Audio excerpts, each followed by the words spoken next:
connected at this moment, but our moderator for today will be Mufika Kimsa. And I ask you to all turn on your cameras for the last time, so we can see you.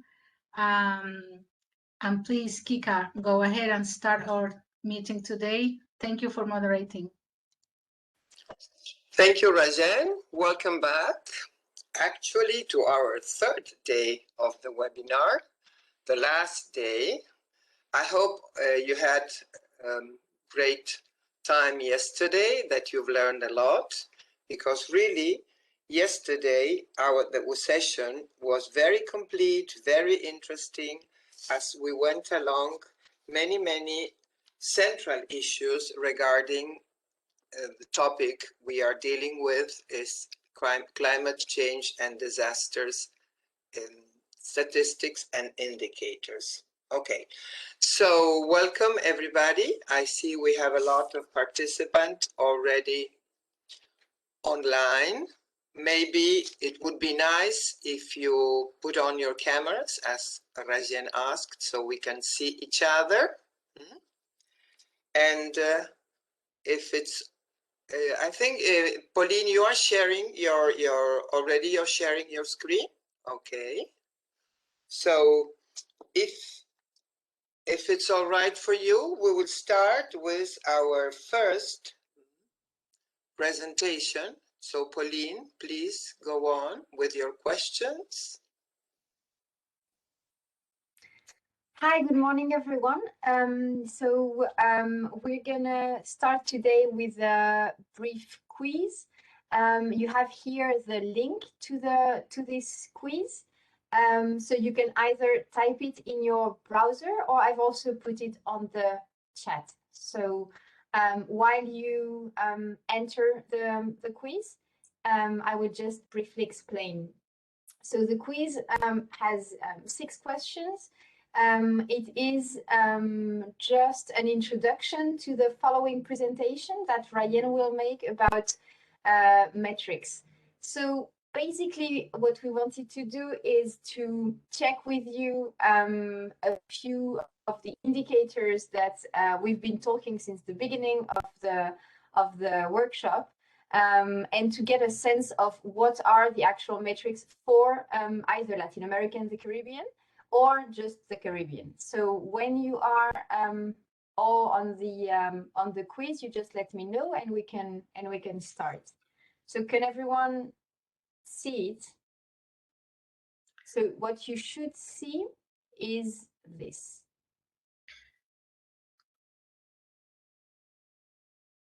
When you get to the it's not an evaluation, right, Pauline? So don't be scared. It's not evaluation at all. It's not an assessment. It's just an activity to introduce our following activity. Yes, exactly. The idea is to have like a fun introduction to the following presentation where you're going to get all the answers. And as Ryan was saying, I work in this and there are some answers I'm not really sure. So really, it's just to have fun at the beginning of our third day. So if you're ready, we're gonna start. If you have issues with the link, I've put it in the chat. Let me just put it again, because some colleagues are saying they can't see it. I've put it again in the chat. Can you all see it?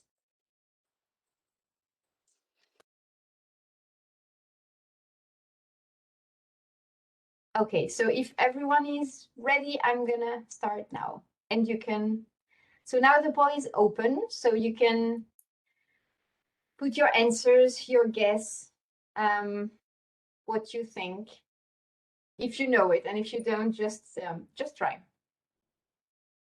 Yeah, guess your best guesstimation would be acceptable. Absolutely, absolutely.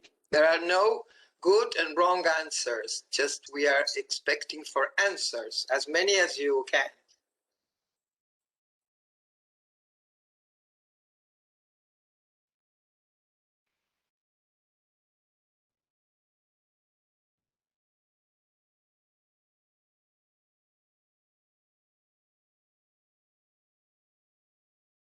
So for the new colleagues that have just connected, maybe Pauline, you can very quickly say what to do. Yes, so you have a link in the chat. I'm just gonna put it again, where you can enter so that you can participate in the poll. So let's give 10 more seconds and move on to the next question.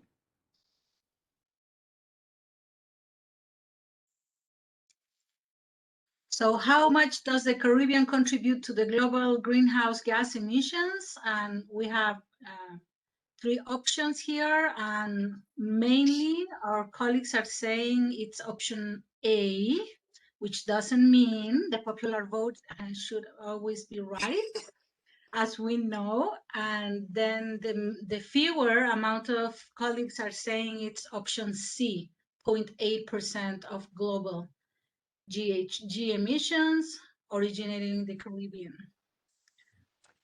Perfect. So let's move on to the next question.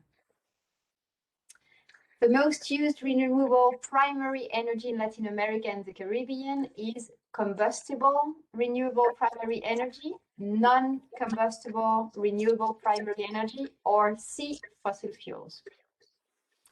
The question is the most used renewable primary energy in Latin America and the Caribbean. So it's a bit broader. It's not just the Caribbean. What do you think?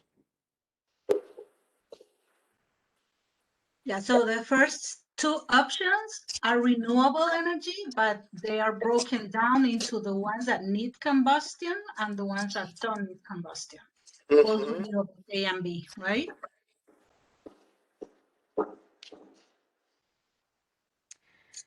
Ten more seconds to make up your mind. If you're not sure of the answer, no worries. We're going to see it in Ryan's presentation right afterwards.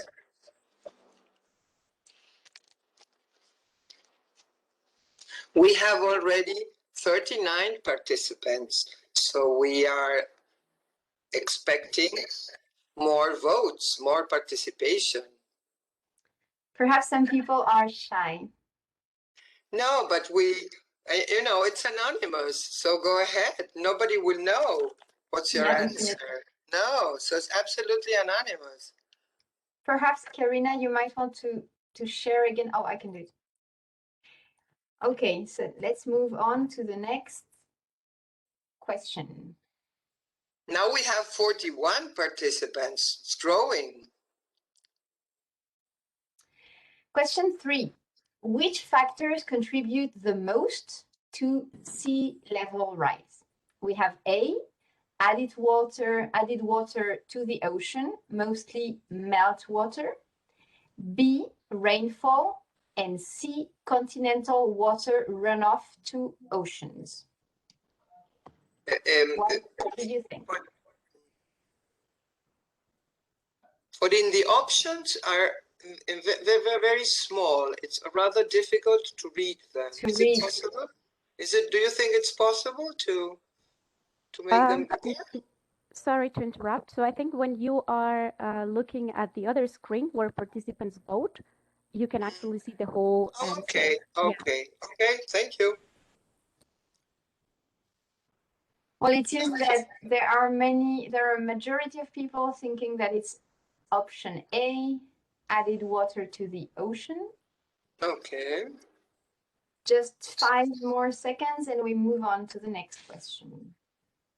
For the participants that have just joined, I've put the link to the poll in the chat. And if you have issues, don't just let us know so that you can access the poll. Perfect. Let's move on to the next question.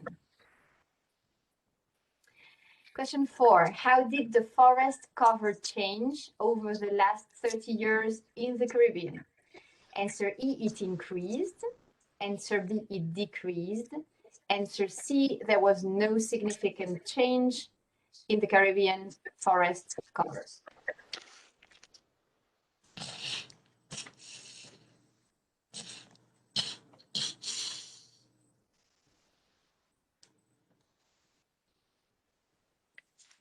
It seems that there is a majority for answer B. It decreased.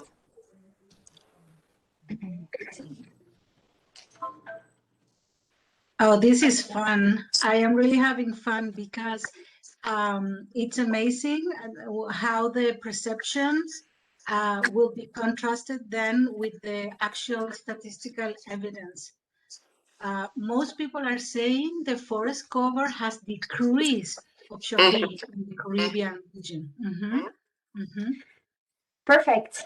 Next question. Which is the most frequent type of disaster in the Caribbean? Are there the hydrological disasters, the meteorological disasters, or climatological disasters? So obviously, this is also linked to the statistical classification of disasters we mentioned. Alberto mentioned yesterday morning. And we're gonna show a graph, precisely an indicator, where you're gonna see the answer in the following presentation. So far we have most people thinking these are the meteorological disasters that are the most frequent type of disasters in the Caribbean. And so moving on to the last question, a difficult one. What is the economic cost of disasters in the Caribbean over the last 50 years? What is the economic cost of disasters in the Caribbean over the last 50 years? We have between 40 and 80 billions US dollars, between 80 and 100 billion dollars, and between 100 and 140 billions US dollars. So economists, go ahead. This is your possibility to shine.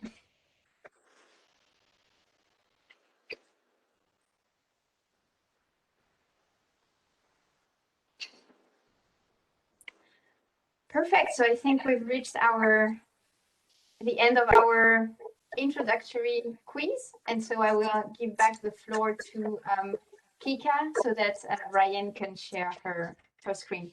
Thank you so much for your participation. This was indeed very fun for us. Thank you. Thank you, Pauline. Thank you to all the participants. Thank you for the votes. And we are looking forward to Rajen's presentations, because now we will be able to compare our perception to real metrics and on real data. As you know, during the third day of our webinar, we will go through many presentations relating to opportunities and challenges to climate change and disaster statistics production in the Caribbean. So our first presentation is Rajen is going to present her selected climate change and disasters metrics in Latin America and the Caribbean. So please, Rajen, looking forward to hear you. Okay, great. Thank you, Kika. Can you hear me? Perfectly. Okay, and you can see the presentation as well, right? Yes, we do. Okay, so what we have right now is a selection of the most important metrics or indicators that we have been able to compile over the last 20 years of work in ECLAC. And I have to say that mostly these indicators come from international sources. Unfortunately, as we know, our countries in the region show many gaps, data gaps in their statistical series. So to have a vision of the whole region, we have to rely on international sources, most of which are of very good quality, of course, and then most of them bring the official statistics from countries. This is what we have published in our database ECLACStat and also in our yearbook. So if you want to have more detail or breakouts of the different indicators, you can have a look at that. So if I get too excited about one indicator in particular, my colleagues and also the participants, please let me know, because I get very excited about these numbers. So this is one of the questions, I think the first one that was asked. So what is the contribution of Caribbean and also Latin American, we didn't ask that one, to greenhouse gas emissions? And the latest estimation that we have for 2017 is telling us that the Caribbean only emits 0.3% of all global emissions. So it's a really small, tiny contribution. Whereas Latin America, in the latest estimation, we have 7.8 emissions. Furthermore, as you can see in this historical trend here, we see that there is a slight trend to increase the emissions by through these, let's say how many decades we have here, 3 decades or 30 years. So in metric tons of carbon equivalent, we say to bring all of these different gases into one single measurement, for example, methane from agriculture, from livestock, we convert that into CO2 equivalent and so on and so forth. So we can have one single measurement, which is the one that we have to report if we are signatory to the Paris 2015 agreement, as also in the official communications. So in synthesis, the Caribbean countries and territories only emit 0.3. I hope you were right in your answer when you answer the poll. Now you can also compare this historically in terms of trends with the rest of the world, which we have here. As you see, unfortunately, the emissions of CO2, on the first day I also showed the concentrations, which are a consequence of these emissions, are both growing. The emissions, the absolute amount of emissions and of concentrations that we showed before are increasing over time globally, which is this orange line here. Can you see the little arrow? Okay. And then we have Latin America, which in comparison with the rest of the world doesn't show much increase, but it is actually in a greater scale. You will see that it is increasing a little bit. And here we have the Caribbean, with a slight increase that you can't really even see. So those are, how are we responsible for climate change in terms of carbon? Now, when we want to see the intensities of carbon and the intensity of energy of our GDP in the region, we need to look at how much energy we need to consume or use in order to produce each unit of GDP, of gross domestic product, right?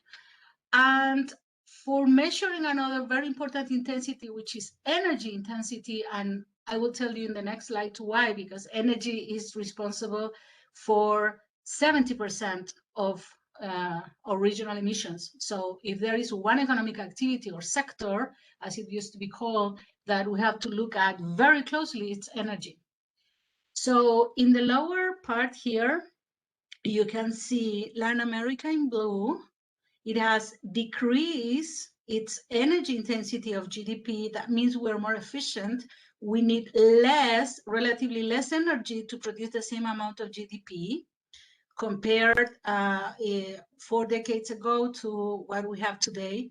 And then we have higher absolute levels of energy intensity of GDP in the Caribbean, in this other greenish series here, but it has also decreased very, very fast, much faster than Latin America itself. So it's a good behavioral pattern in terms of decreasing the amount of energy needed for each unit of GDP. I don't know if I explained myself well. You can pose the questions in the chat, and my team, of course, I cannot see it right now, but they can tell me if we need to clarify anything else. This is a very important indicator when it comes to mitigation. We are in the Caribbean decoupling growth of the economy in terms of the energy use. And this is particularly important if that energy matrix is mostly fossil energy matrix. Now, in the upper graph, what we have is the carbon intensity of GDP. So this comes from dividing the total amount of CO2 emitted and divide that per millions of dollars of GDP at constant prices, of course, so that it is comparable. And we have, again, the same pattern here in Latin America. We have lower carbon intensity of GDP, and it is mostly constant, so it's not decoupling as fast.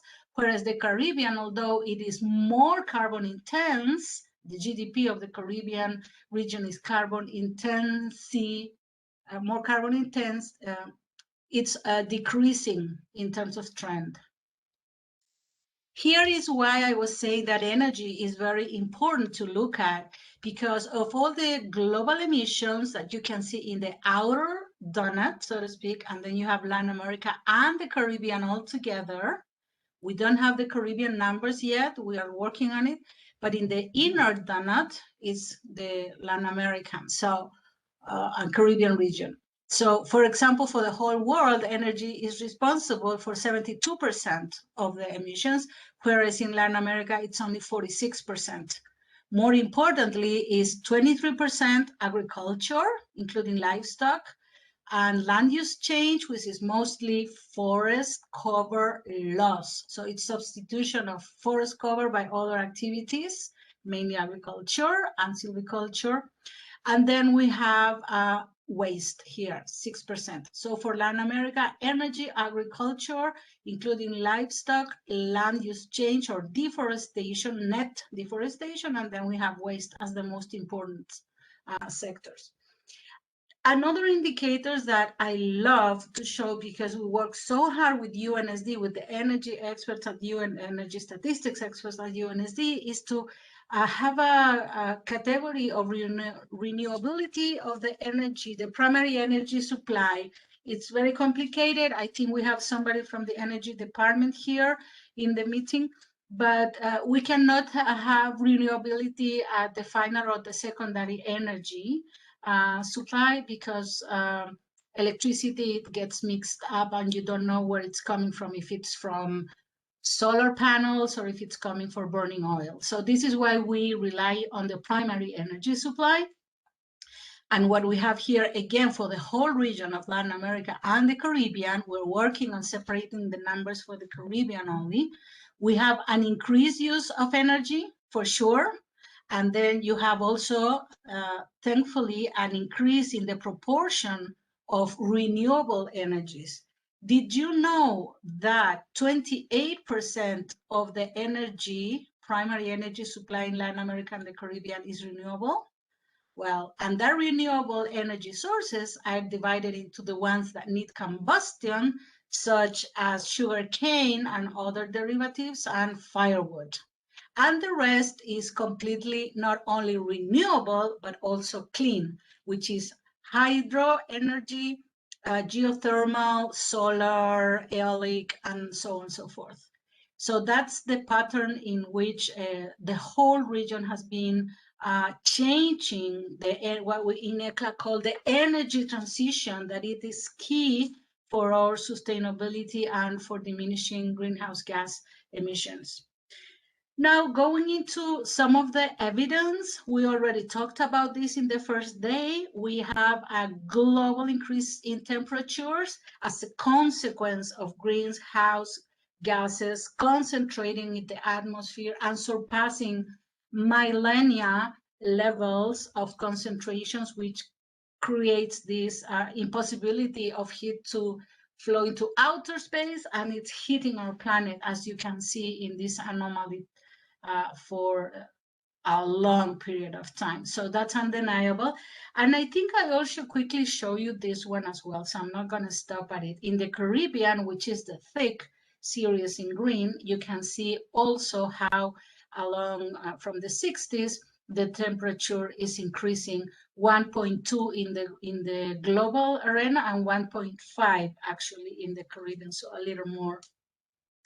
And here we also want to show you the evidence of ocean heat content, which is one of the most important ways in which also sea level rise increases, along with the other ones that you were quizzed on.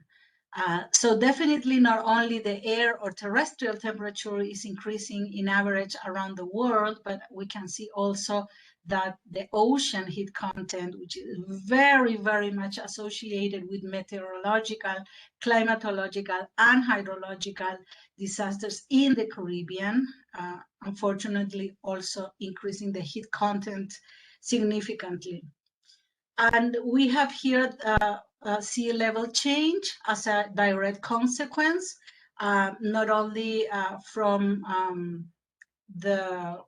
let me go into this one, added water from thermal expansion, which I just explained and showed the graph, but also added water, mostly melt water from glaciers and permanent ice covers, etc., around the world.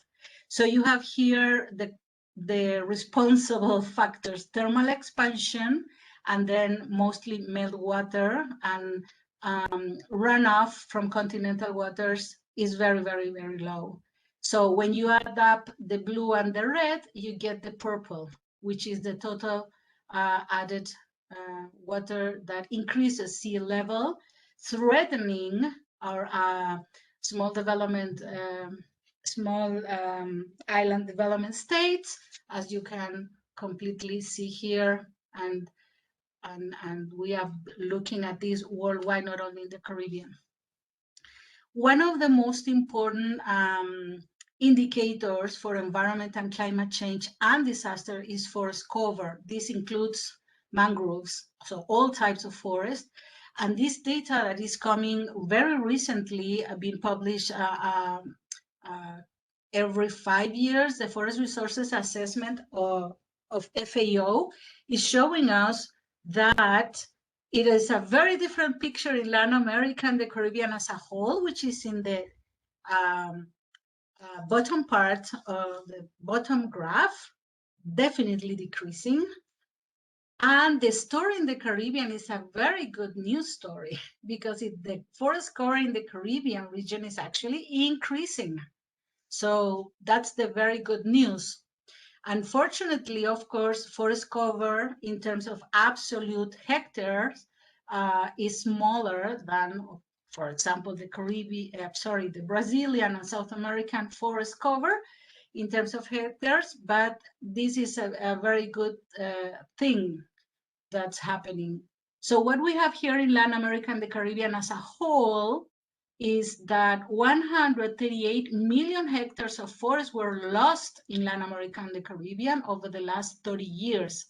And that surface, that area, is equivalent to more than the total area of Peru, which is a gigantic country, relatively speaking, right? So here you have the forest cover, then you have the natural forest, which is the green bar, and then the plantation, the planted forest, which is very different in terms of biodiversity, and the loss of forest cover, and also in terms of percentage in relation to the total surface area of a country, and in our case of the whole region. And in this graph, we are exploiting, so to speak, many, many different variables that are very important for decision-making and for civil society knowledge and participation. So this is a very good example of a mega super indicator. And we have the same depiction here for the Caribbean. So you can see that it's increased forest cover from 6 millions of hectares to 7.9, let's say 8 million hectares during the same period. And of course, we have a little bit more of plantation, planted forest as in comparison to the base year 1990. Alrighty. So this is mangroves for the Caribbean only. And as you can see, it was stagnant, but in 2010, recovery and restoration has increased the amount in millions of hectares we're talking here for mangroves. Now, not only mangroves, but all forests perform very important key environmental assets and services. They are very important for soil conservation. They are important in the water cycle. They, of course, absorb carbon. They are the best place, the habitat for biodiversity, etc. So when we look at forest and type of different forests that are important, for example, in the Caribbean, mangroves are very important to protect against disasters, actually, in the coastal areas, no? So this is why we chose that. The other unfortunate consequence of climate change is ocean acidification, which is globally being estimated to have increased in about 30%. And this increase is, as I think I mentioned in the first day, the result of human anthropic dioxide, carbon dioxide emissions into the atmosphere, and then the ocean absorbs this, which is a good thing for the atmospheric concentration of greenhouse gases. But when it's too much of it, then it causes acidification in the oceans, and this is one of the problems that directly impacts coral bleaching, unfortunately. It's not the only one. We also discussed that, and we're leaving you all the slides that you can go into this later. So temperature, acidification, and many other factors are really affecting the coral ecosystems, which is very key and important for local livelihoods, for tourism, and many other ecological services to the economy. So just to give you an update on the Living Planet Index, that it's calculated for the whole world, but this is the part of Latin America and the Caribbean. We have estimated in this index is part of the SDGs, by the way, so it's an official sort of documentation for policy making. From the statistical perspective, we are able to assess through meta studies and scientific consensus the movement of species from categories of threat, how threatened they are, and how much species we are losing. So what it's saying here that in the last 5 decades, Latin America and the Caribbean show a loss of minus 94%. So if we start here in the 70s as the index equivalent to 1, we have moved downward in species loss up to 94%, sorry, of decrease. So we are in the negative. But the worst thing is that this is advancing much faster, this species loss, this biodiversity loss, compared to the global, which is minus 68%. And here are the causes, the threats to biodiversity that explain this diminishing number, this indicator.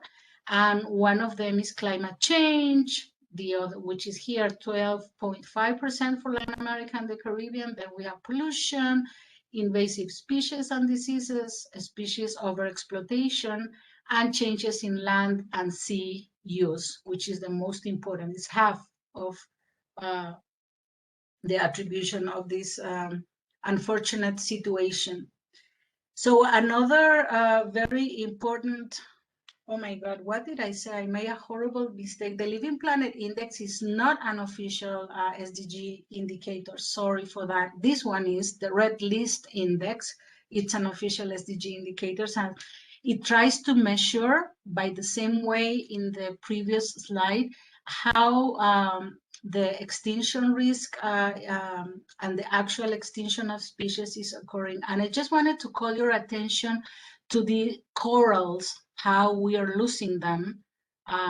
Going down into this graph, it means it's worsening the situation, and increasing, it's better. So we have from almost a 1 down to 0.8 in corals, for example. it's very important to follow up on these numbers for the Caribbean, right? And overall, what we're saying in the ecological footprint and Earth biocapacity, which is depicted here, how many Earths do we have to support? I don't know if you know the concept of this ecological footprint, but more in very simple terms, it is a commensuralist indicator that capture in one single measurement, which is called ecological footprint. It can be for a nation or a personal average in that nation. It calculates how many hectares of land do you need to consume everything that you're consuming, and therefore the ecosystems to absorb all of the residuals, emissions, and waste that you're producing as a citizen. So this is the whole global footprint, and as you can see, it's increasing ever so fastly during the last years. This is a projection, but you can see here how it has increased from 6 to 22. In this case, billions of global hectares. And you can see how many of that footprint goes to cement production and fuel burning and road building and seafood and fuel wood and pulp and timber and dairy and leather and everything else. So the composition is very, very different, but the purple one is the need for the land to absorb with forests, to absorb all of the emitted carbon. In that regard, we have to see here the biological capacity, biocapacity as it is called, of the whole planet. This has been surpassed very, very long ago, a long time ago, and we are overshoot, as it says here, right, in the early 70s. So this is another very interesting indicator that it's also being estimated for national scale. And finally, making sure that we, again, from presentation from Omar and also the presentation from countries and from CARICOM, we can see here the number of disaster by disaster types, as Alberto explained yesterday. That is the typology, one of the typologies that we have to use, because it's one of the few ones that are consistent over time, and it's related to a database, a global one. And we can see here whomever responded the most common type of disasters in the Caribbean region, because this one is for whole Latin America and the Caribbean, which is also the same. Hydrological is the most frequent type of disaster. But here, focusing on the Caribbean, sorry, this is wrong. It has says here LAC, but it's Caribbean. I asked my team to help me correct this. You can see that the most common one is meteorological and hydrological. It depends on the year, actually. But it seems to be meteorological if we will add up all of these decades, right? So here we have the Caribbean occurrence, the number of disasters that have occurred, and it seems to me that meteorological is the most frequent one over time.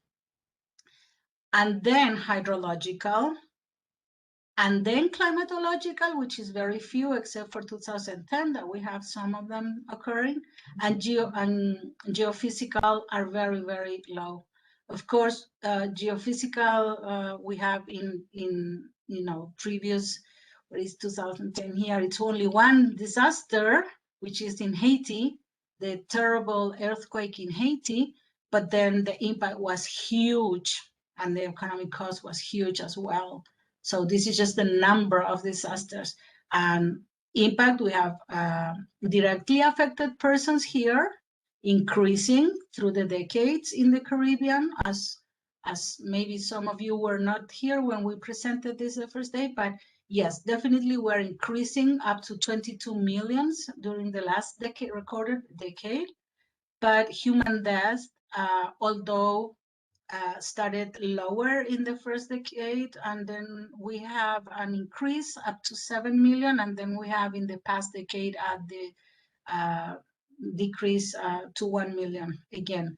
Hopefully, I think this is just a hypothesis because of risk reduction and emergency management programs and resources that were put in place.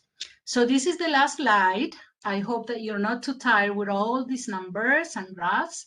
I even get tired, of course, and I get confused as well, as you just saw from one of my previous indicator statements. Apologize for that again. What we have here is in the Caribbean, the accumulated economic cost of disasters for the last 50 years, which was one of the questions that we asked in the poll this morning. And it turns out that, already said, but I will repeat, this source, MDOT, as Omar Bello explained very clearly, our colleague who is the expert on disaster damages and losses assessment in ECLAC, who has conducted many missions in the Caribbean.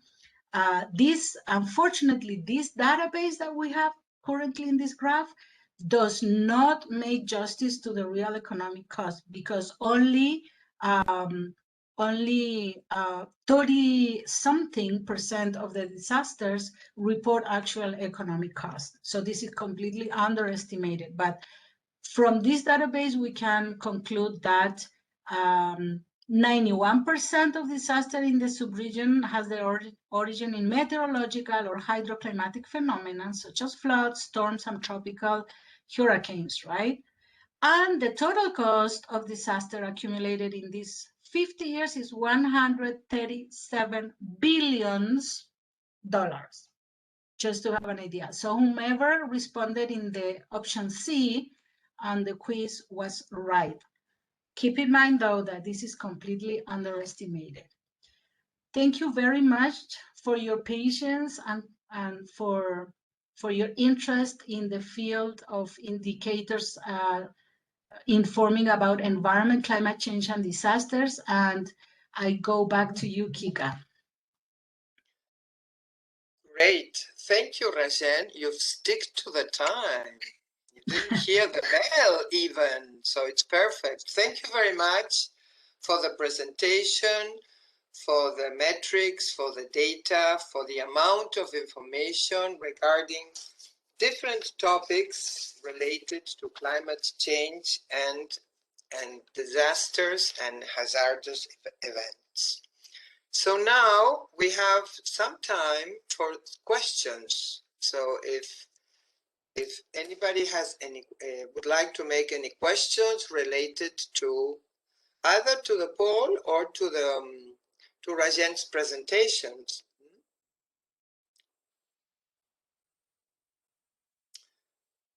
As you see, we do have a lot of data, a lot of information, although, as Rajen mentioned, it's really necessary to, as we mentioned yesterday, there is a lot of work, even when we use international databases.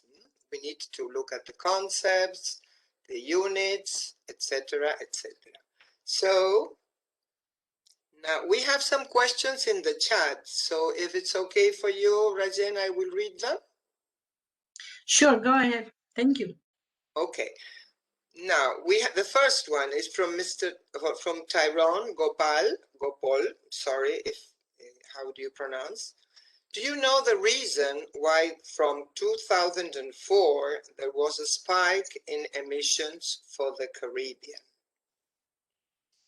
It's I think it's related to the first or the second of your graphs. Yeah. And let me go one. Yes. Let me perhaps share that so that everyone can see what we are asking. Great. Yeah, great. There we are. Okay. So there is an increase in 2004, yeah. And then yes. So the short answer is we don't know, because this is based on the source. We are unfortunately we're not bringing the information from countries where we could actually call countries and ask them what's going on here, what, validating this information. It's like that. In this is one of the sources that is estimating this indicator, but is the only one that covers the whole region. That's why we use it for practical purposes.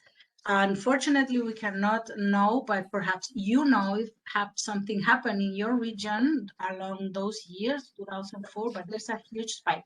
Now, how are the emissions actually estimated everywhere? We had a question about this yesterday as well. The emissions of greenhouse gases, including CO2, are not observed. There's not an instrument out there on top of each island looking at how much it's being emitted and measuring with instruments. That's just not the way it's done. The way it is done is that you have economic activities, different ones, such as agriculture, energy production, etc., industry, forestry, and then you will calculate how much emissions come from each of those economic activities using technical coefficients provided by the IPCC. So it is believed that agriculture will emit this and that, depending on the type of agriculture. It's not that simple, right? And then it will be estimated in that way, and that will be added up with the other economic activities. So I don't know, perhaps in the Caribbean, there was something happening in the big countries, I would say, in that year exactly. But this is a very good question. I commend whomever asked this, because you have a very good eye for jumps, and those jumps must be investigated. What is the follow-up question, Daniel? Yes, we have another question. In the context of the green, before the question, there is a comment. This is a very informative presentation, so it's nice to read it as well. And then we have a question. In the context of the greenhouse gas emission slide, is the livestock activity considered inside the agricultural category or other? And if so, does the livestock activity contribute in a significant way to the greenhouse gas emission? Thank you. Oh, what a great question. And definitely the response is yes. We have been using worldwide the International Classification of All Economic Activities called ISEC. And in this classification, agriculture, as such, it's called agriculture. I always complain that it should be called agriculture, livestock, and forestry, because it's all primary activities except mining, right? So it does include livestock. And livestock really, it's highly responsible of greenhouse gases, not only because of the fuels that are used in agriculture to move tractors and transport things around, but also because the use of some fertilizers emit some of the gases when they react with the air. But most importantly, because of the residuals from actual livestock, they have to digest their food, and then it happens, that you have to, how can I say, produce methane gas. Yeah, from digestion. So cows and all livestock, as well as ourselves, humans, will produce a lot of methane through enteric digestion, as it is called. That means they're just expelling gases after they eat. And this is methane mainly. So Uruguay, another very important livestock producing countries, are actually reviewing and revising these technical coefficients, because it is very problematic for them that methane is attributed mostly to livestock, and how they can have types of sustainably livestock economic activities that do not emit so much methane. And this is one of the issues also when people go and they say, I'm not going to eat meat anymore, not because I don't like it or because it's also cruel to animals, but mainly because of the greenhouse gases that are directly associated with this. Okay, thank you very much. Well, we have one comment and one more question, and then we will go forward to our Yes, of course. presentations, okay? So I will read the comment if it's okay for you, and I will leave the question, and then we will go on with our presentation. The comment is, it is very difficult to collect economic data after a major disaster. Some of many economic actors may not have insurance or keep proper records of property, livestock and other assets before disaster happens. I don't know if there is a solution for this going forward 2020 onwards. It's just a comment. If there is anything you would like to add, Rajen? If not, we have a last question. Okay. Yeah. I think we all agree with this situation. It's we know it's difficult. That's why it's so important to move on forward with the idea that yesterday our colleague from DALA presented, and the need of more and accurate data for management risks. Okay, and the last question is, it's a very common question. Can you say why you are using NGO data, the World Resources Institute and NASA, rather than country data? Oh, yeah, that's excellent. The idea is that instead of just talking about what important indicators we have, and of course also bringing back the idea that this project is actual for capacity building so that countries themselves and territories can produce more and more and more environment, climate change, and disaster data that is official and good quality, and let's say overcome the problems of data gaps through time, of course. So our idea is to be able to show how it would look in the future when we are able to actually bring this data from countries, because we will have enough coverage for the whole region from actual official data at the national level. So meanwhile, we need to illustrate for capacity building purposes, we need to illustrate what we're saying with the indicators, and this is why we're using global sources. Now, we use no government organizations such as WRI because they have a good program, let's say the almost only program of estimating emissions consistently over time, disaggregated by economic activity, which is very difficult to do. And they have this, and we are actually in the process of moving to another source. But for the purposes of showing you, we just exploited our current database as it is, with all the problems it has.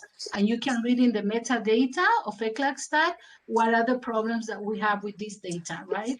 Which I didn't have time to go into. And we use NASA and NOAA data, for example, in climate change, because they have the satellites and remote sensing deployed all over the world. And they also have monitoring stations, for example, the one in Hawaii, covering the total concentrations of carbon dioxide at the high level in the atmosphere for the whole planet. And we want to exploit, or say data mine, those things to show and portray what's going on in the world in lieu of nationally produced data. Also, when it's remote sensing, it's more economically cost effective to have global institutions collect the data, and then we can actually use them for regional purposes.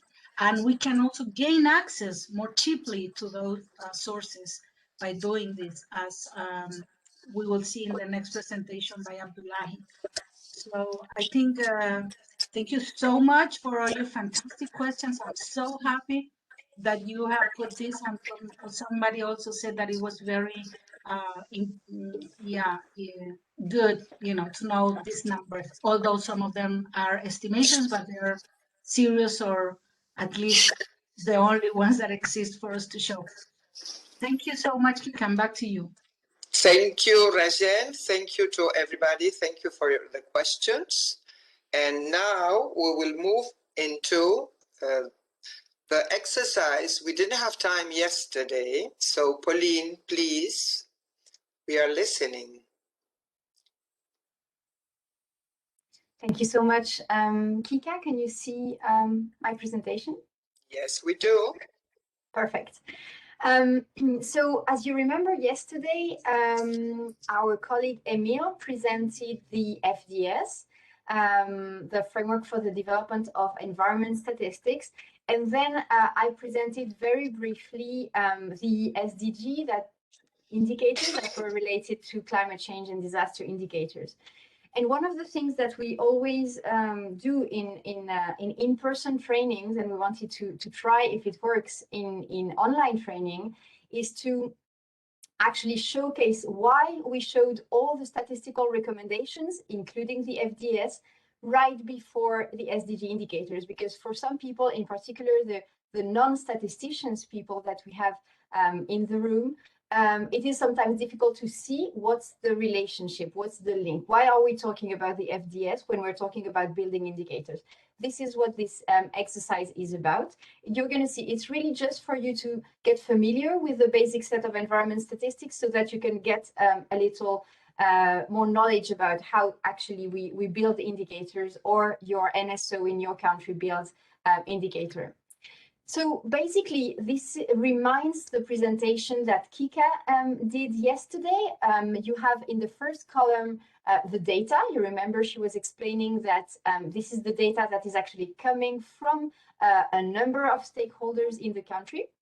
This is an example for indicator of the SDGs 151.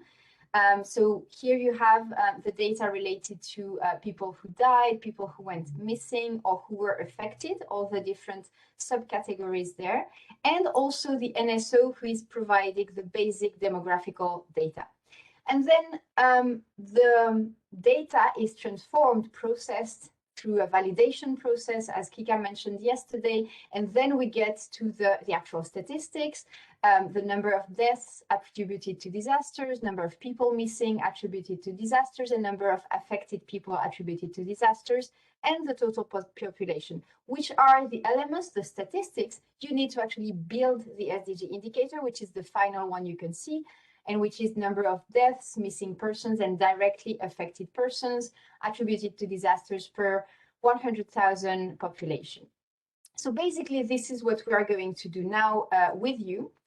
So these are the indicators that we're all going to work on. We're going to divide the group into 4 groups with 1 moderator per group, and we're going to work on these indicators. So the first one I've just explained. The second one will be 642 on level of water stress. We're going to explain later the definitions. Then 941 on CO2 emissions, exactly what we were talking about per unit of value added. And then the last one about coverage of protected areas in relation to marine areas. So basically, how are we going to do that? We're going to aleatorily break up the groups. So we'll have in total, instead of 3, 4 groups in total. And then the indicator we will work on will be the same that is on the name of your group. So for instance, the first group will be called SDG indicator 151. So I sent 2 days ago to your email the basic set of environment statistics. We're going to put it in the chat right away as well, the link, and also the explanations that I'm giving right now.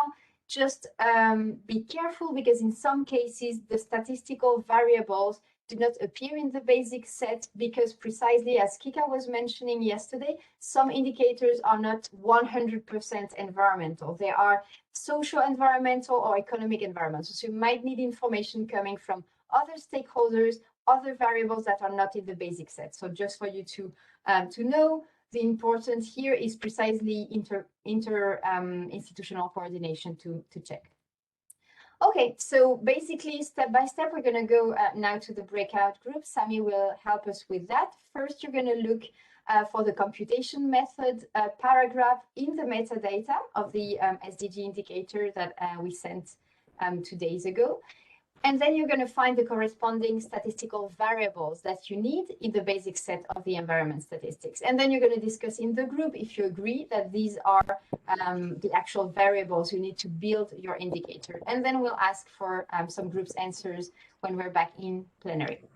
So I think we're ready.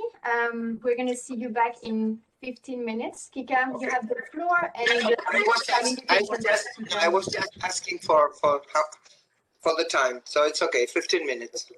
Perfect. So Sami, we are ready when you are. And if you have any question, just let us know. So just in case you need, I'm going to put again the link to the basic set of statistics in the chat while we go to the breakout groups.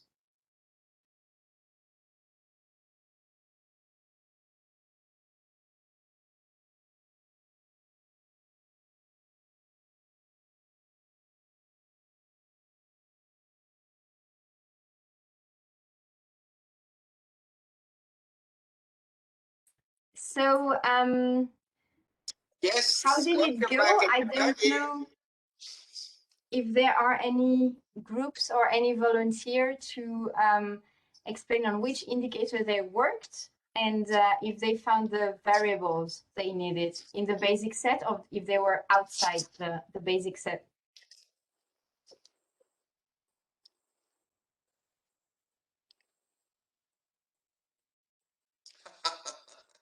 No, that's not fair.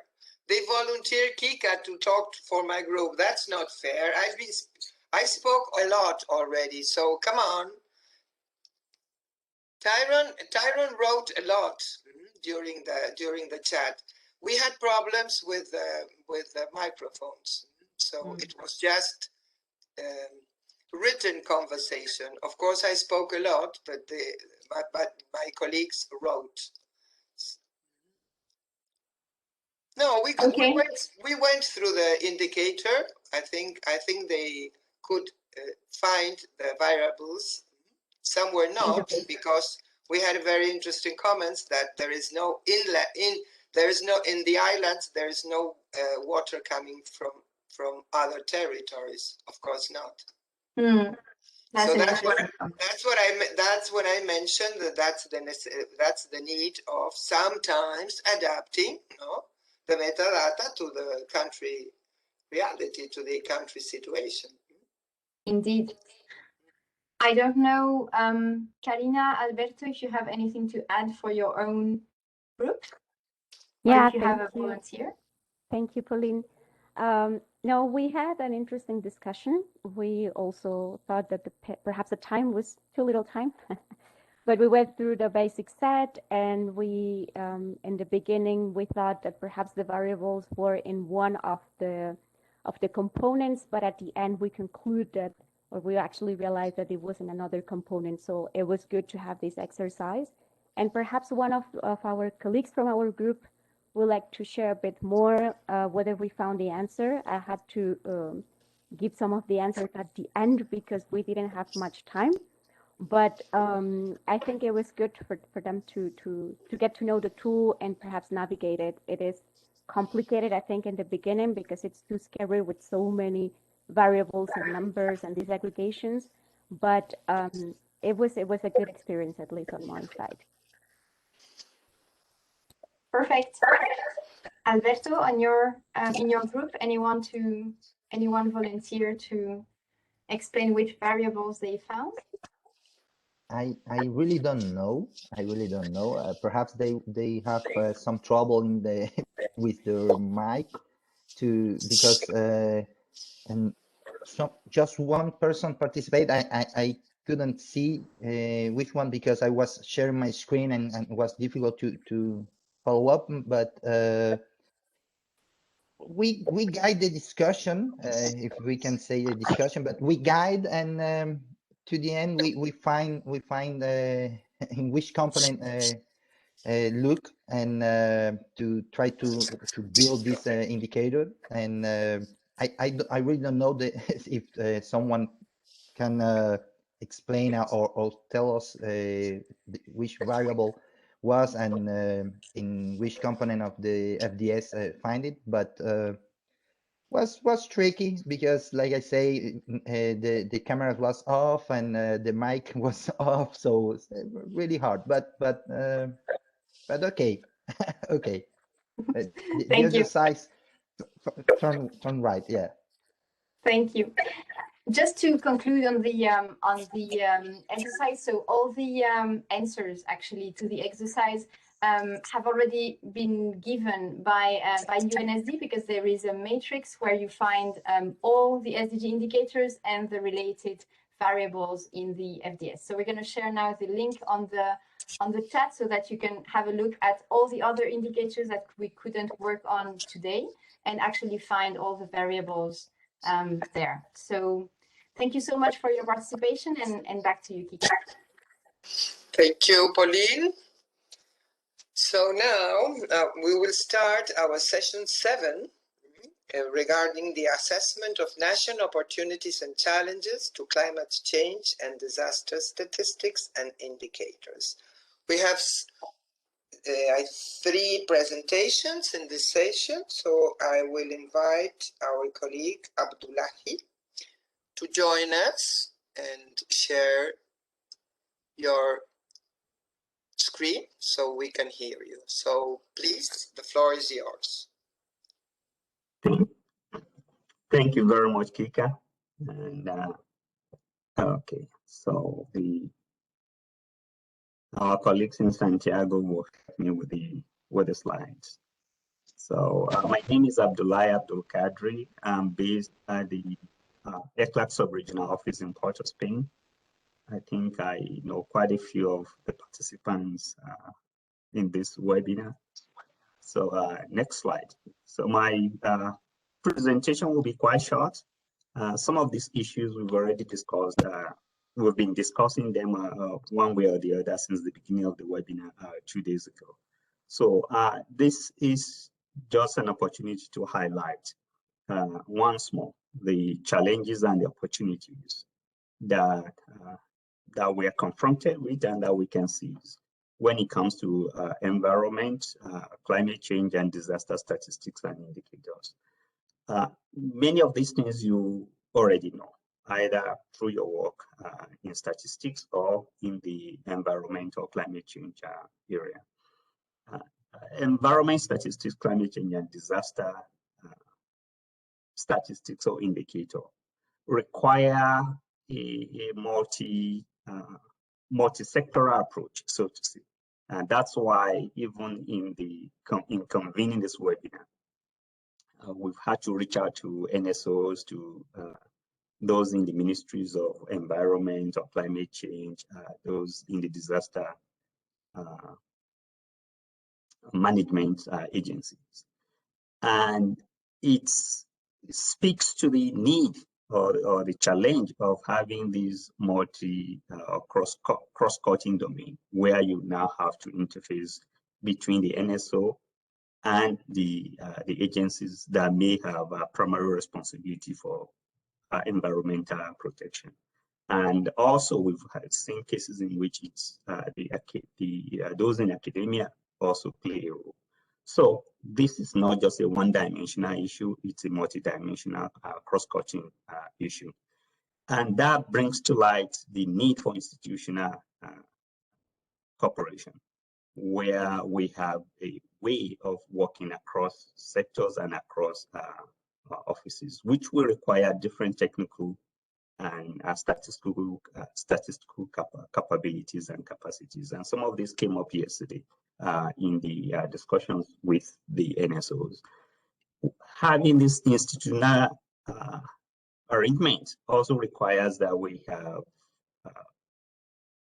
a structured budget in terms of financing, so that when you institutionalize this process, you also create an opportunity for budget lines, such that environmental activities, more precisely, environment statistics, climate change, and disaster data collection and dissemination will not be ad hoc. It will be programmed into the activities of those the statistical offices and the ministries and departments that have oversight for these activities. Having the budget will create room, and also the institutionalization, both of those will create room for us to now have a capacity development in place. We have insufficient investment in capacity development, especially in methodological approaches to climate change, disaster, and environment statistics, data collection and analysis, and that is very obvious. In the SDGs, where you have most of the environment statistics are classified as tier 3. And when they are not classified in tier 3, what we have seen from the reports of the VNRs is that the countries have particular challenges in finding data for these SDGs. So we need more capacity, we need more standardized methodology.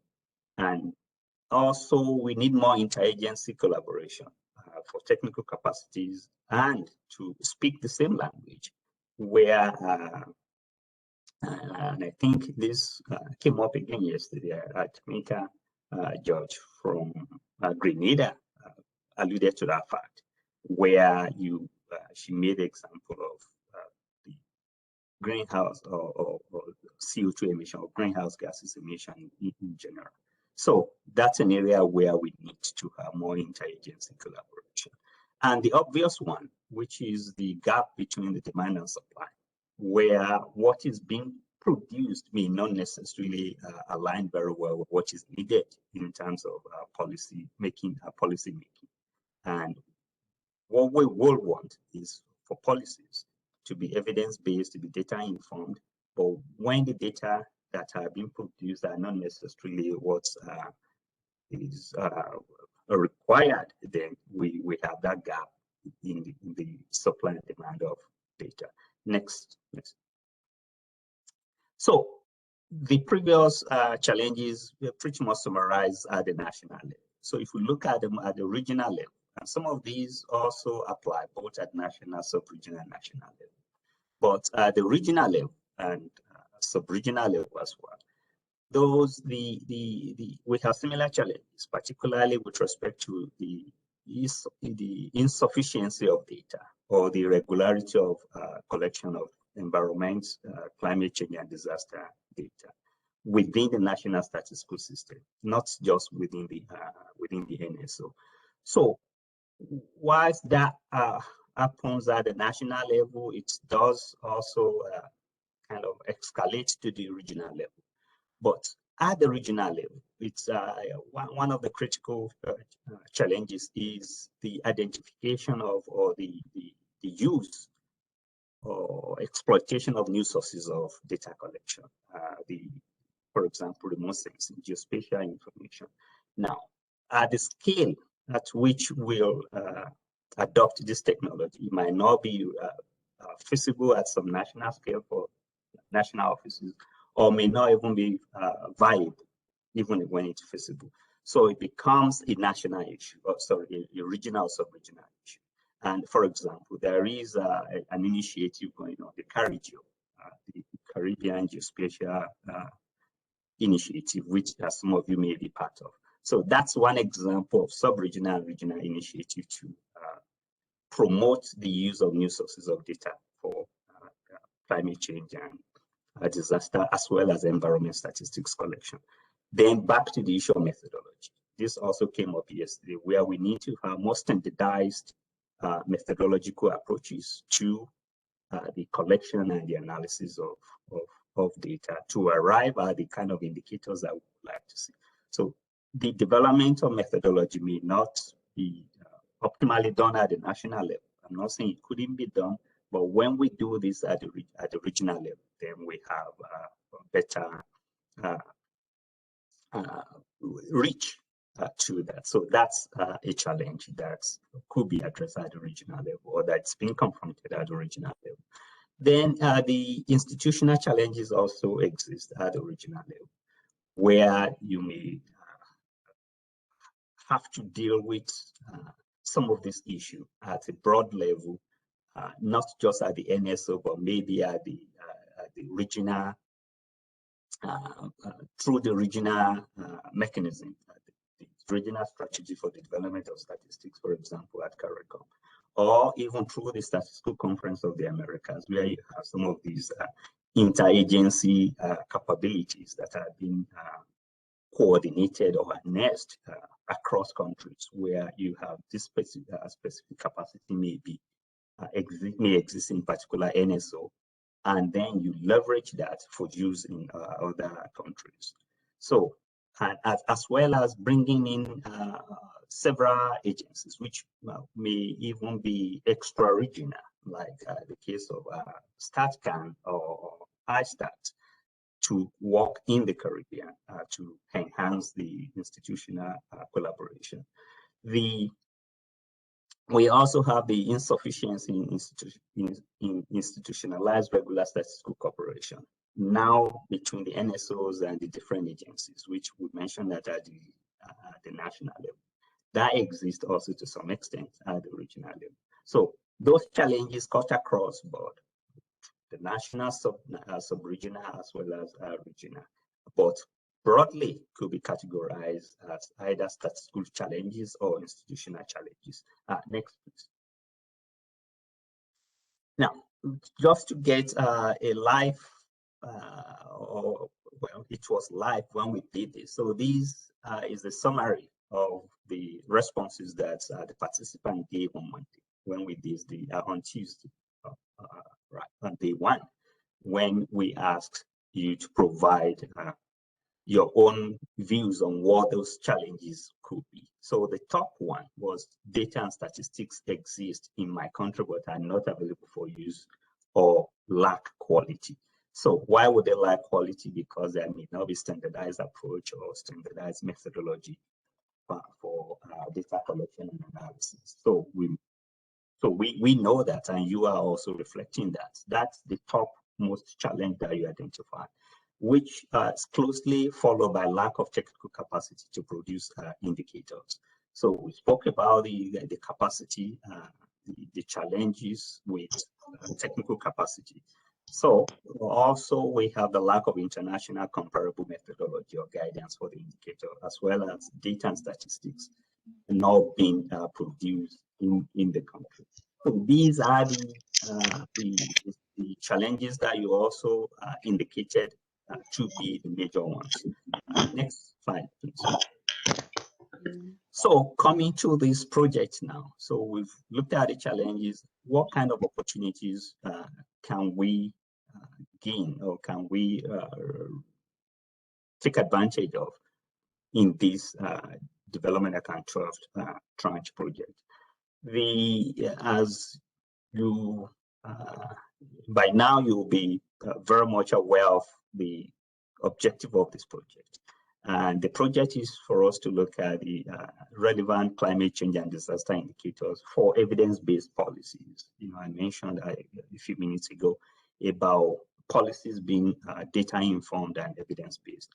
That's what we hope to achieve through this project, and to the benefit of all at the national up to the regional level. And the ongoing work on the environment, climate change, and disaster statistics. Particularly what CARICOM has done, and we've heard about what UNSD has been doing globally, and particularly in the Caribbean as well. So what this project aims to do is to leverage, to build upon those, and as well as UNEP's ILAC initiative. And I did mention of the environmental management information system that it created in St. Lucia. It is true that the ILAC initiative that this was actually achieved. So in many countries, there are already some data series that could be mined for existing from existing sources. Or how do you do that? We need to build a capacity for this data mining to really take place, as Lori Ray mentioned, in her presentation on was it yesterday, about the lack of capacity and how you have to wear many hats in a typical NSO in the Caribbean.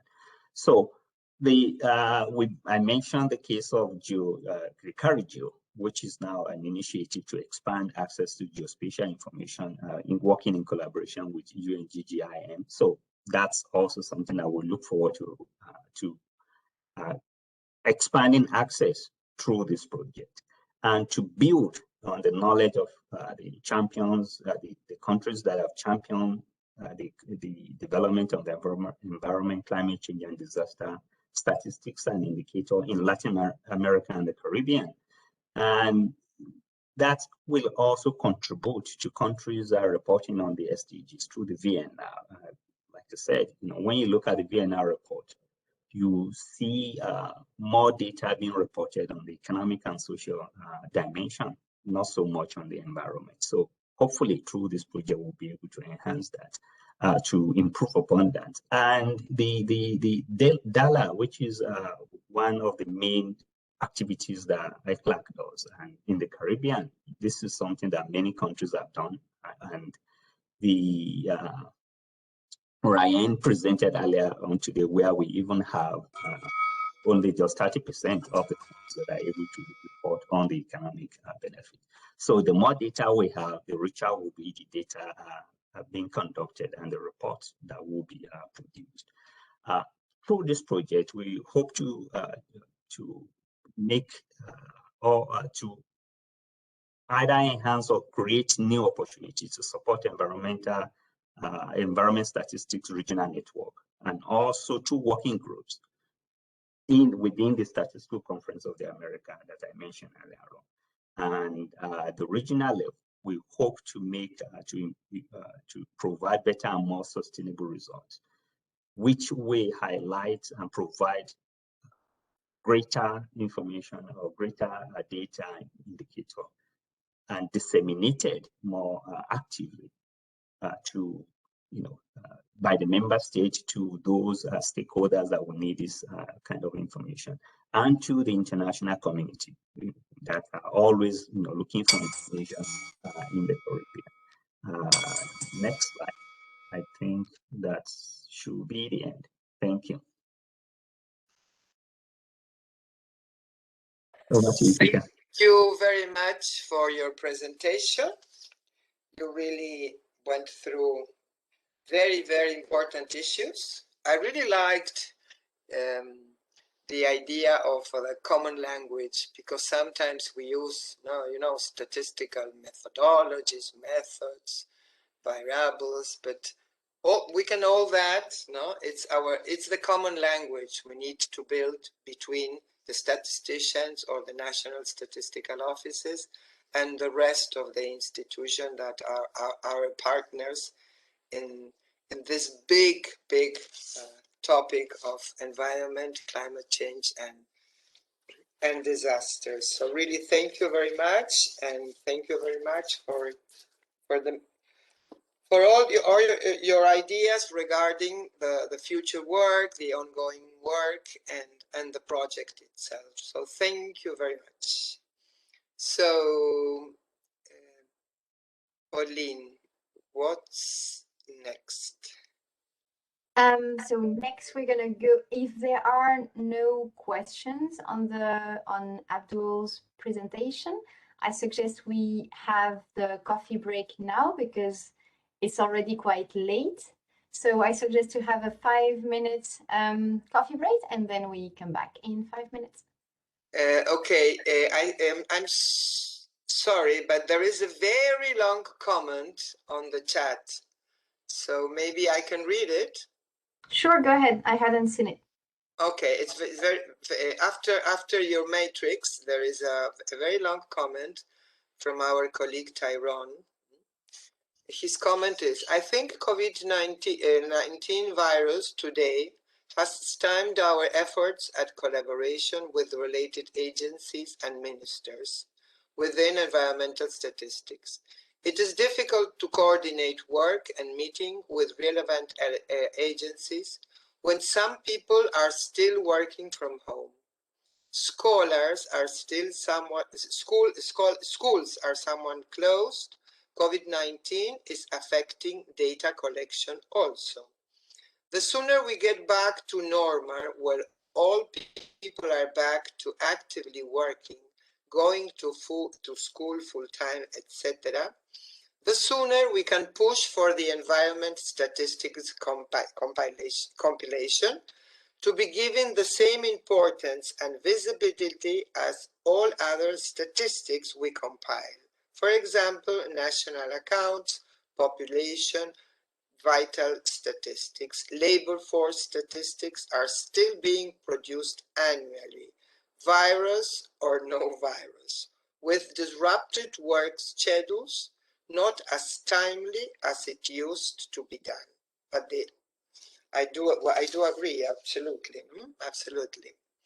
So all we need is the vaccines. Is that all? Okay, so thank you very much. Thank you for Abdullahi for your presentation. Thank you, Rajen. Thank you, Pauline, and thank you all the participants for the breakout. And now we will go to a coffee break, tea break, water break, whatever, of 5 minutes. Okay, so see you in 5 minutes. Thank you. So we've decided some last minute changes because we are running out of time a little bit. So we will not go to the breakout groups right now because we think that exercise of filling up the evaluation of the availability of data would be done with each of the countries in the future activities of the project. But now, so far, I will ask Pauline, she will show us the tools we will use for the evaluation of and the assessment of the availability of data related to climate change and disasters based on the global set of climate change, on the draft global set of climate change statistics and indicators. So Pauline, please, can you share? Yes, you are sharing already. You are sharing already your screen. Thank you. So, as Kika said, this tool is based on the global set of climate change statistics and disasters and indicators that Rina presented yesterday, you might remember. And what we did, so here is what the global set, the draft, looks like at the moment. So as she said yesterday, you have, it's all divided according to the IPCC elements. And you have here a little bit what we were seeing in the previous exercise, which are the basic statistical variables that will allow to create the indicators that are here. So basically, one of the objectives that we have in the project is to allow the countries to use this kind of tool, and so that we can support you in using them. And by using them, I mean mostly filling out this kind of information. And these questions are based on the ESAT, which is one of the tools, one of the FDS tools that Emil presented yesterday, which is basically a self-assessment of data availability in your country. So some countries who have been part in the pilot have already filled out this matrix. We believe it's a very interesting tool, as I think Mr. Gopal mentioned yesterday, because it's really useful for the country to know where you stand and how much data you have and how much data you miss. So for instance, there are questions related to the relevance of the statistic at the national level, if it's a priority for data collection or not, if the statistic is available at national level or not. If it's not available, why? Is it because of resource constraints, methodological difficulty in the data collection, insufficient quality, inaccessibility, or lack of institutional coordination? And if the statistic is available at national level, then who is responsible for collecting the statistics and what is the periodicity? So I've sent you yesterday this tool. Obviously, it's a tool that is quite long to fill if you want to do it thoroughly, but we believe it's a very important first step to actually assess what should be, let's say, climate change and disaster statistics development plan at the national level. So basically, I just wanted to show you the tool that, as Kika mentioned, we're going to use more at national level, because at the moment, I think it would be very difficult to fill it out, because we're also missing a lot of stakeholders that are going to give you these answers at the national level. So yes, I don't know if there are any questions, or Kika, back to you.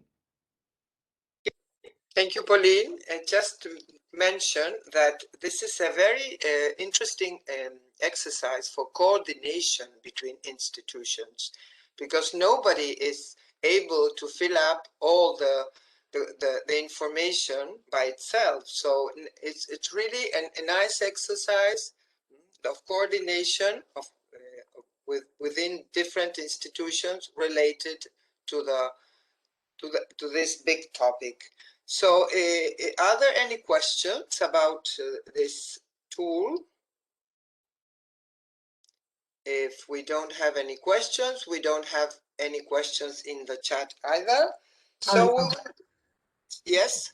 Excuse me, I have a question. I was struggling to find how to raise my hand. Oh, sorry.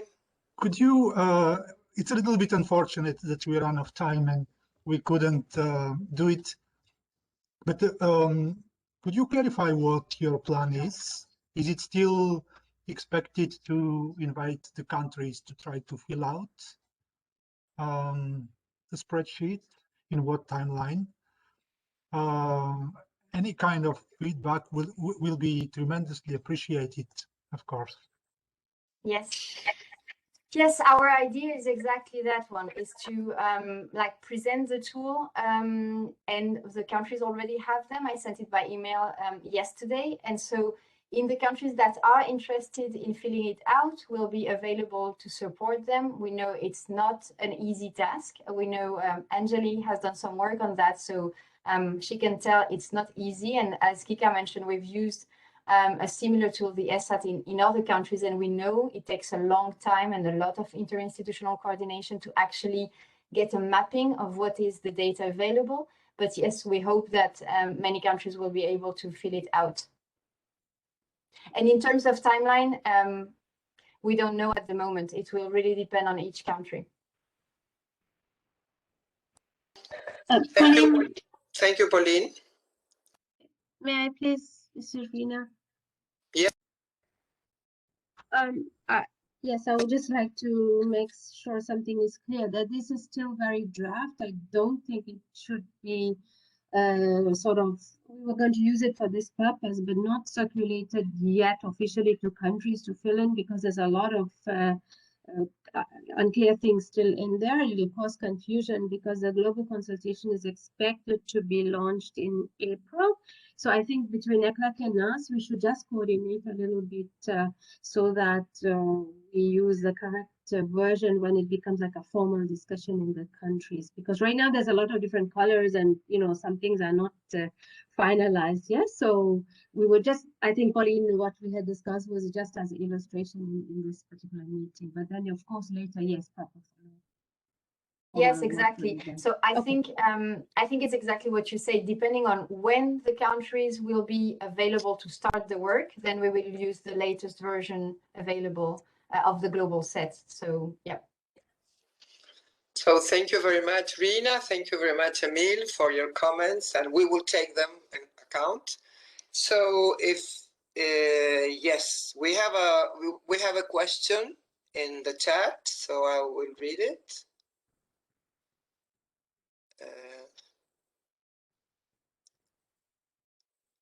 Your tool has cold days and nights for the Caribbean. Is this applicable? What temperature? What temperature is considered cold? May I try to answer that straight away? Please. This is an indicator suggested by WMO. World Meteorological Organization. Apparently, it's something that they are promoting or trying to construct as globally applicable set of indicators that they find most important. We are working with them, and we will discuss with them tomorrow details, what exactly are the specifications and the metadata for this kind of indicators. So I am not able to answer whether this is meaningful for the Caribbean. I don't think that the Caribbean is particularly affected by cold nights. Obviously, there are some considerations of probably more global relevance that WMO has in mind. But this illustrates why the exercise was only meant to give you a flavor what we are working on. It's not yet ready for an official consultation with the countries and the partners within the countries. So that's what I can say. Thanks. Thank you, Emil, for your clarification. And as you see, there is always a lot of work in defining the concepts, the ranges, the data, etc., etc. We have another comment in the chat, a question to Pauline. Did you send the email to everybody, to everyone? I can't seem to find it. I don't know, it's from Vernice Lloyd. Yes, Vernice, I sent it yesterday, yesterday afternoon, or perhaps for you. Yeah, I think it's afternoon for you. With the document, so that you could, as Emil said, get a flavor of what is the global set about and what you could do at national level. I can send it to you back right now, and you can let me know if you've received it. So, and I have another comment. I think it's for Emil. Just a comment of a colleague of Tyrone. The difference between maximum and minimum temperatures in centigrades for my country, I understand it's Trinidad and Tobago, is 10 degrees. And in the minus, as you said, the temperature is not cold. I agree with you. Okay, so thank you. There is a lot of, as you mentioned and as Rina mentioned, there is still ongoing work ongoing. So thank you very much to everybody. And if it's okay, when we have no more questions or comments, so I will invite our colleague. Now we'll start session 8, current statistical regional opportunities to support climate change and disaster-related statistics. And now I will invite our colleague from the organization, the Director of Environment of the Organization of Eastern Caribbean States, Mr. Emmanuel Chamberlain. Mr. Chamberlain, the floor is yours. Okay, thank you. Thank you very much. And good day again, everyone. Please allow me to share my screen.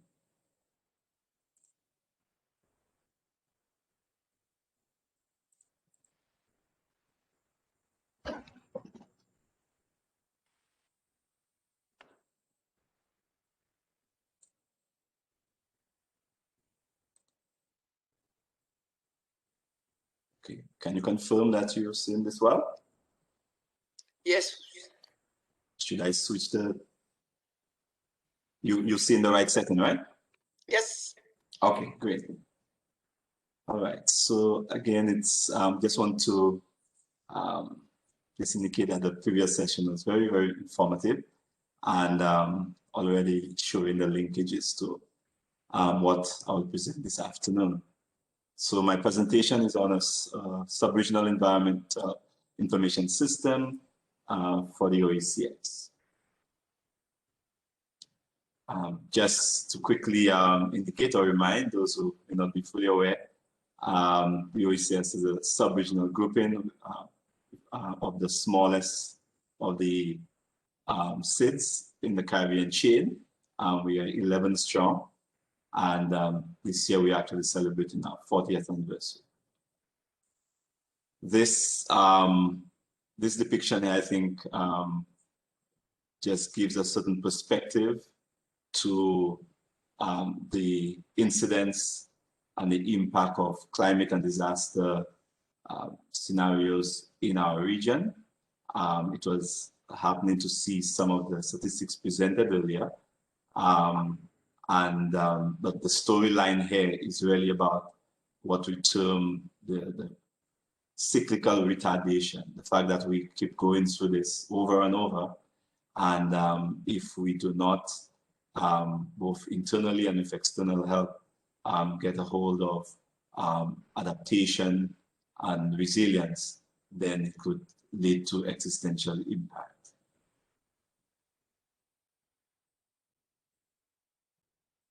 The OECS has been guided by the St. George's Declaration of Principles for Environmental Sustainability for the last 20 years, in addition to other international and regional frameworks. Last year, we would have updated the St. George's Declaration under the caption SGD 2040 with the vision of a healthy and productive environment supporting the well-being and aspirations of the Eastern Caribbean. This framework includes 6 strategic areas, 6 strategic priorities, including the priority area of climate and disaster resilience. And we could see here in terms of the means of implementation, featuring very strongly is the issue of data information and knowledge, as well as monitoring, evaluation, and learning. The SGD 2040 includes a companion reporting framework. In fact, reporting is a key obligation in the St. George's Declaration, with member states agreeing to participate, and the OECS Commission and partners providing support. The framework, as shown here, there are the 6 strategic priorities with goals, objectives, and outcomes per strategic priority. And the fundamental reporting is through what we term progress measures. Now, this would lead to what has been designed as 3 levels of reporting. So in 1 to 2 year intervals, there is the primary progress measures per sustainable per area, strategic priority area.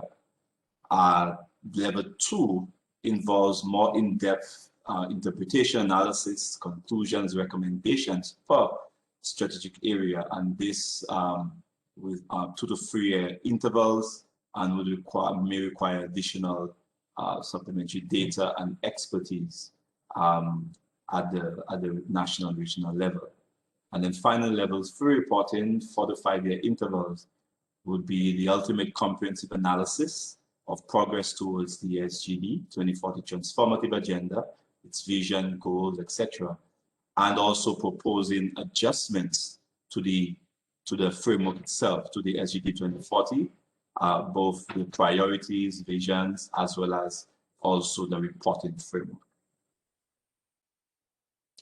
And so I won't go through all these details, but this was just to demonstrate within the strategic priority of climate and disaster resilience, a snapshot of how it works. So there is the goal, which is the risks and vulnerabilities associated with climate change and natural environmental hazards, and the impacts on natural human systems are adequately addressed at all levels. This has 8 objectives. I've listed 4 here, and their outcomes which are measured, which are monitored through the progress measures. So for example, we look at number 2, which is pursue the reduction of net greenhouse gas emissions and transition to low carbon economies. There are 4 outcomes, and one of these pegged to outcome 3. The progress measure is customs tariffs are adjusted to incentivize efficient energy efficient vehicles. Sorry. Okay, so this is how it is built out. we would have entered into a very strategic partnership with UNECLAC, specifically to assist in promoting and implementing the ESCAZO agreement. So there's an enhanced program of action in the Eastern Caribbean. And this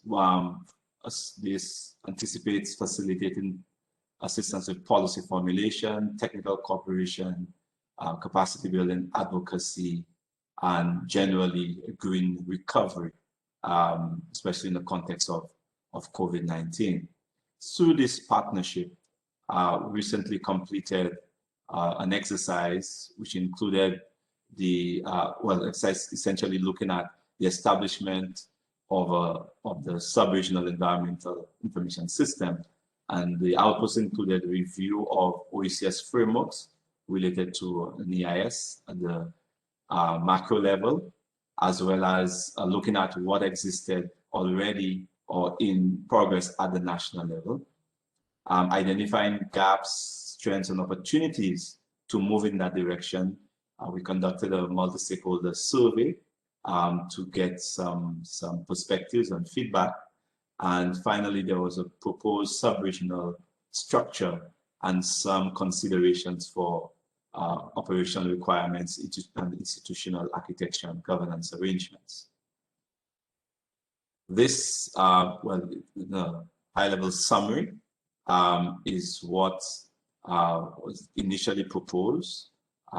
See here, proposal is that the OECS at the sub-regional level would be the hub, feeding into where member states would have facilities available. For example, St. Lucia's, which is a flagship, and Antigua and Barbuda, who are well on their way, and where national systems do not already exist, that the hub would be the primary source. And coming out of this hub, we'll be able to facilitate reporting on the SGD, but also on other MEAs and the ultimate the SDGs 2030 goals.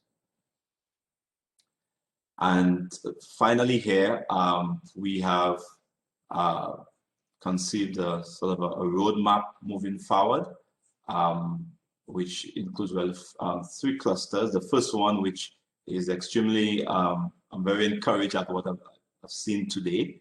It includes looking at content and an assessment of national data availability, in other words, what is already available, and an inventory proposal for the SCIS based on data availability and selected indicators with the view of piloting for climate change and disaster. So as I said, what we've seen already today and over the past 3 days is very encouraging. Second cluster is about structure and governance arrangements. So developing an OECS data sharing protocol between the OECS and member states, vice versa, and mapping of national level actors, because that issue of sharing at the national level and coordination is also very critical, as was discussed earlier. And finally, logistics in terms of the IT requirements, capacity, and what's needed for implementation, and then moving into actual implementation, training, and communication. So this is what I just wanted to share with you in the brief time, and open to any questions and discussions that you may. Thank you very much for your presentation, and we are open to any questions, comments. It was really interesting to find out all the ideas regarding to the organization of the Eastern Caribbean states and the work you are developing, and all the idea related to the framework and the work in progress. Yes, we have question in the chat. Do the 6 islands in the grouping have their own individual system? If so, do the stronger islands in the group assist the other islands for managing or improving their own system? Thank you for the question. It's from Mr. Tyrone from Trinidad Tobago. Okay, well, thank you. Yes, excellent question there. And again, just to clarify, the mapping now shows 6 because these were involved in the initial assessment. But remember, we are 11, so eventually that will expand. As was shown, St. Lucia is leading the way. St. Lucia has a model system which is already live, and really excellent work done there by St. Lucia. Antigua and Barbuda, they are in the process. I know St. Vincent, the Grenadines are looking at a system, at least for a specific area. So countries are at different levels. That's why it projects that where countries are already advanced, the system would plug into the regional, and where there is not yet a national, then the regional will become the primary. And as we go along, there would be supporting and collaboration and capacity building to ensure that all the member states are where they need to be. Thank you very much for your answer. And I think we are ready for the next presentation, as we haven't got any more questions or comments. So I will invite Mrs. Arieta Rakai. She is a program officer from the Sites Lighthouses of the Country Engagement and Partnerships Division of IRENA, the International Renewable Energy Agency. So, Ms. Arieta. Thank you, Ms. Kika. Thank you to the organizers for the invitation that was extended to IRENA to participate in this very important event. Very good evening from Abu Dhabi. It's pretty late. I just want to make sure that you are seeing the correct setting of the screen. No, at the moment we see it as presenter, so you might want to click on display settings to duplicate your screen. Display settings to duplicate. Is that better? Yes, perfect. Yes, it is. Thank you, Pauline. Thank you. Thank you. So I'll be spending the next few minutes giving you just an overview of the Seeds Lighthouses Initiative, a framework for action that is coordinated by IRENA and brings together about 60 partners. I will just start with the overview of our agency that has the mandate to promote the widespread adoption and the sustainable use of all forms of renewable energy. And we have 3 officers, and right now I'm joining you from the headquarters in the UAE. In terms of the statistics and data work in IRENA, we always look at collecting information on renewable energy capacity, the generation capacity, the install capacity, and the energy balances for the countries. And we also collect data and information on investments, as well as off-grid capacities in terms of the different technologies and how this is utilized in the various end-use sectors. So we have 2 publications that come out on an annual basis. As you can see, a snapshot of the cover, the pages of the publications. And we also have the Global Renewable Energy Outlook. We do global analysis on jobs and transitioning, just transition. We also monitor the projects, how the projects are impacting livelihoods on the ground. This was made possible through the IRENA ADFD facility. And the other aspect that we look at are costings. As we all know that, it's been raised by some of the earlier presenters that collecting data in seeds is it's a big challenge. So for the Seeds Lighthouses initiative, after we met our initial goal in 2018, the leaders came to us and asked us to look beyond the power sector and look at the other end-use sectors, look at the NDCs, look at capacity, data, enhancing data collection, look at the socioeconomic benefits, transportation, and energy efficiency. And we also had installed a capacity target of 5 gigawatt by 2023. So on the screen, you will see the 12 priority areas that were adopted by the leaders in 2018. And on this slide, I'm just showing you the breakdown of the installed capacity by region. And at the moment, the global seed installed capacity is sitting at 5.32, which has already exceeded the Lighthouses initiative target. But we also note that there is more to be done. There is a lot of opportunities to also gauge the impacts in the different end-use sectors. And this is something that we are still working towards.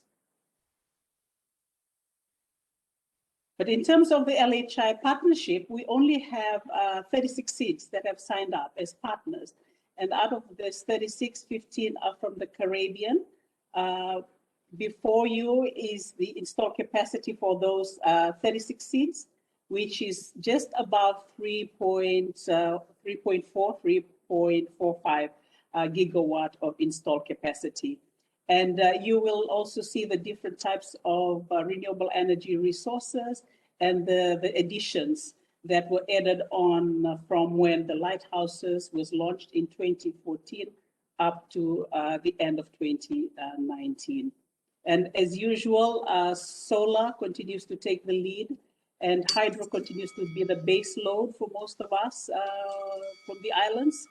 And there is also a gradual uptake of bioenergy, wind and geothermal.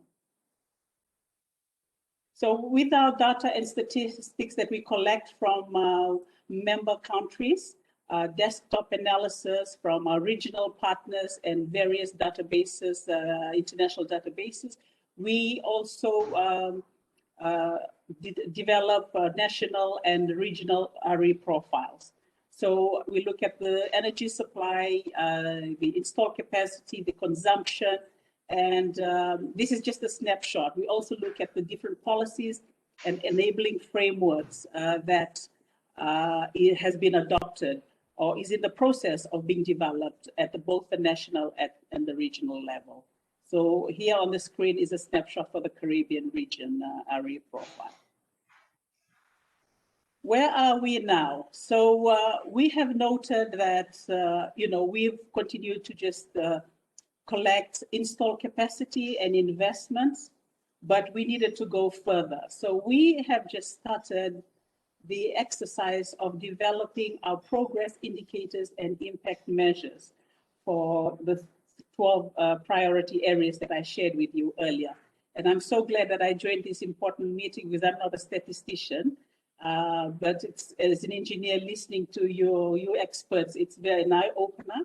And I think there's the opportunity to collaborate and to work together to ensure that we are aligning our work and we are not creating extra burden for seeds in terms of collecting data, analysis. And we are hoping that the indicators that they provide to us, the data that they provide to us for our indicators and impact measures will automatically feed into the agenda SDGs as well as the SAMO pathway. So we are at the inception phase right now. We will be starting our regional and national consultation in mid-April. And then we hope that 3 to 4 months, we will be able to have a first draft of the indicators and impact measures, noting that there are a lot already existing at the global and regional level. So we really want to work with you, all our partners, to ensure that we are aligning all our indicators and impact measures. We hope to test this in 1 seeds from each region. And we are targeting to table the results at the, we usually have an annual ministerial meeting in September, October. If we put December here, will it be an issue? No. Has it been done already? Because they say that it came down late. So we have to send it now. There's a copy.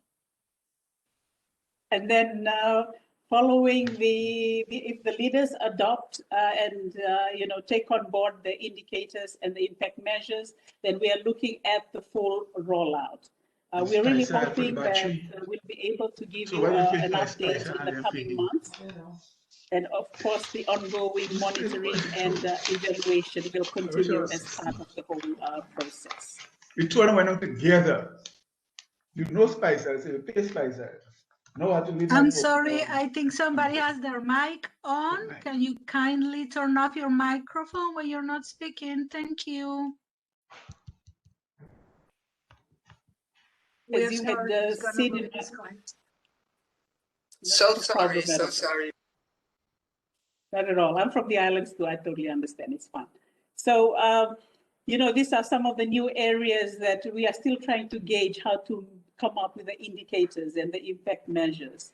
So exchanging ideas and thoughts, with you would be really great. We are so used to investment, installed capacity, the gigawatt hour generation, so on and so forth.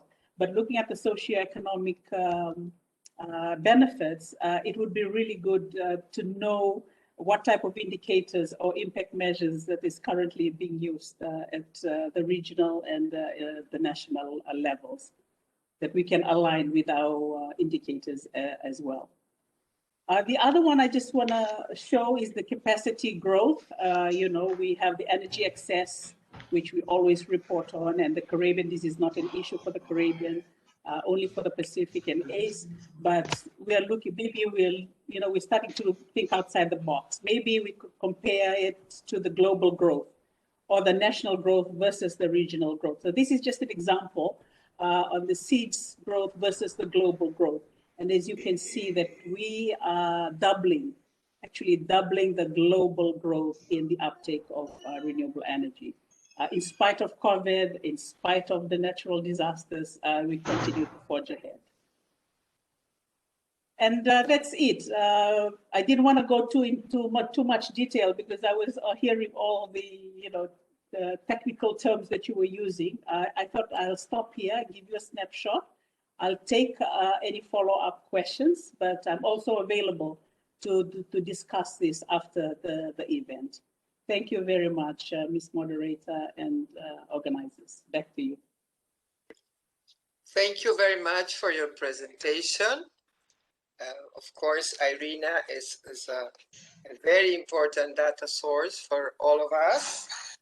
And we have some comments in the chat. So if it's okay for you, I will read them. The Caribbean grouping has high capacity for renewable energy, yet the majority of the islands still use natural gas for electricity generation, use gas and diesel for our transport vehicles. Do you have an opinion? When exactly would the Caribbean islands transit to more renewable energy versus what exists today? ... in 250 ? And then the same colleague, Tyrone, mentioned economics versus politics. Is the hampering the changeover to more renewable in the Caribbean for energy? ? So if you have any comments, happy to hear you. Thank you, Ms. Kika, and thank you for the questions. I would just like to say, seeds are very unfortunate. We, on an annual basis, we have the natural disasters. And this is something that hampers, our energy transition. accelerating energy transition. The other aspect is the type of investments, that's available to us.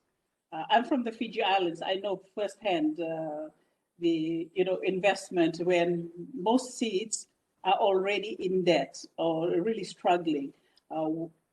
How do we work together, the partners and countries, to provide that enabling environment that that is attractive, leveraging the private sector, the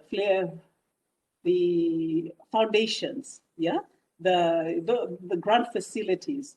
I think it's just a matter of strengthening our partnership and collaboration and ensuring that we try to work together to move from assessment, analysis, to project facilitation, project pipelines that leads to things on the ground.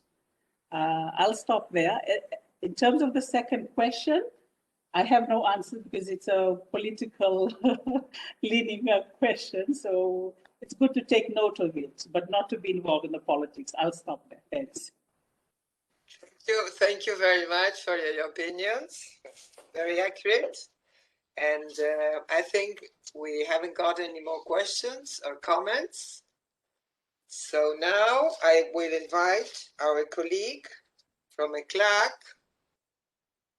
from our advisor of geospatial information, Álvaro Monet, who will present the CariGeo initiative.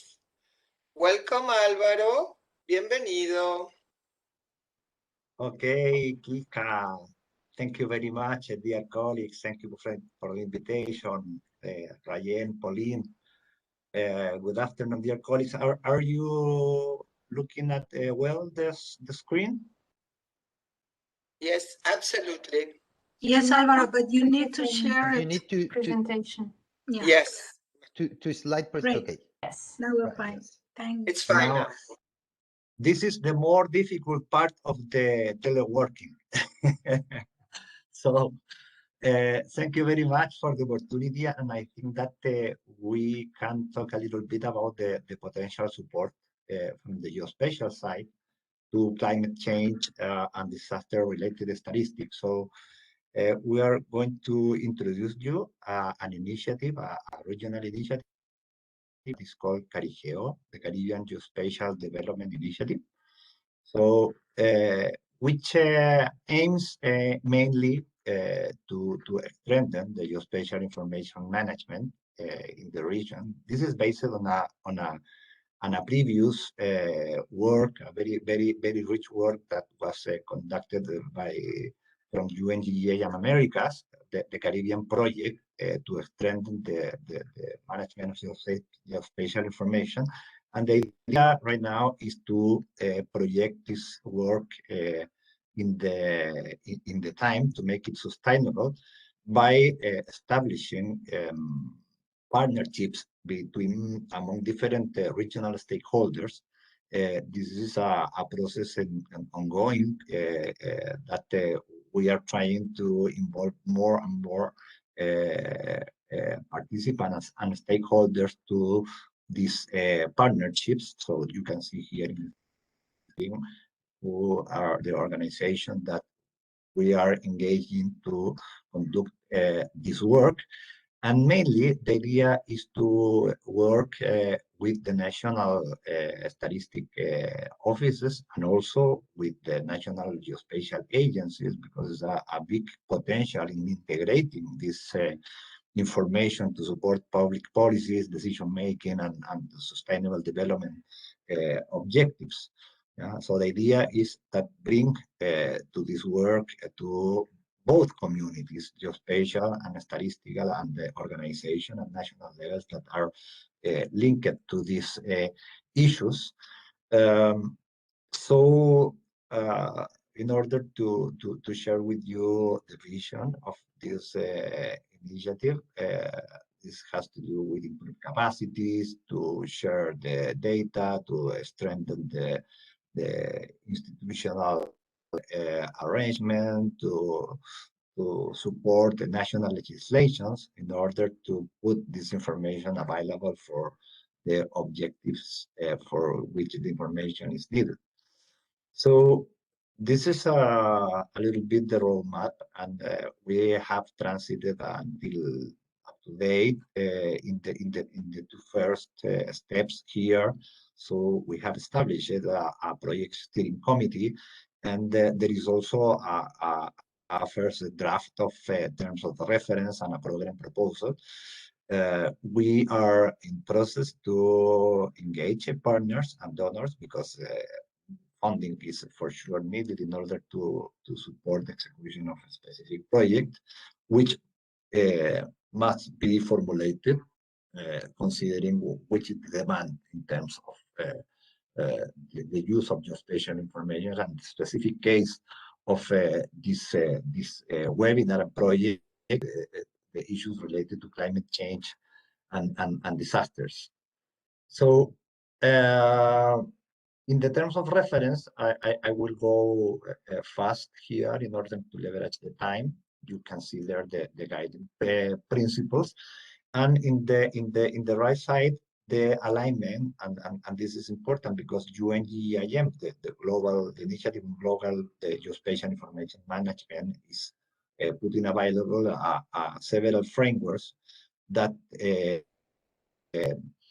support and help these works. For example, the Integrated Geospatial Information Framework, that is a set of guidelines to strengthen the work of the national SDIs, the Global Statistical Geospatial Framework to integrate statistical and geospatial data. There is also a global proposal and guideline related to geodesy, and also, and this is very linked with the topic of the webinar, the strategic framework for disaster. So this is kind of the global guideline supporting. This is the content, the substantive content of the program proposal, addressing different big contents related to governance, collaboration, data sets, capacity development, and communication, among others. There are some developments, relevant developments, for example, the Caribbean Geoportal. So the idea is to take advantage of the existence of this Caribbean Geoportal with the contribution from the countries. This Caribbean Geoportal was launched last year in a virtual summit. So we looking ahead, the idea is to leverage and use this geoportal. There have been also conducted other relevant activities, workshops, informed meetings, and even we had a high-level meeting where a number of authorities participated there. So this is an initiative that we are among everybody trying to move forward. And between the next steps, we can mention, of course, the issue of the funding, to seek the support of the member state by side of both statistical and geospatial community, implement strategies related to communication, also to implement specific projects to be conducted, develop mechanisms and capacity for sustainability, and finally to have also monitoring and evaluation. So this is our maybe the roadmap in terms of communication activities. We will be communicating properly and timely about these activities to be conducted during this year. So we will be very delighted that you participate in all of these webinar and workshops. And this is a short overview. You will keep the presentation, and the idea then is to have this collaborative model within the region to support the management of geospatial information. So thank you very much for your attendance, dear colleague. Thank you, Alvaro. Muchas gracias. Thank you for the presentation. I'd like the pen. The pen. It's a little bit older. It's a little bit older than geospatial information. It is not mine. But it's really nice. It's really nice. My father used it, so it's really nice. Okay. So we have some very short questions. How can we hear about the dates of the upcoming webinars? So you probably there is there are two webinars that we have a date already established. One of them is in the margins of the Statistical Conference of the Americas. So we can provide, once we have the link to the meeting and the concept note distributed through by means of the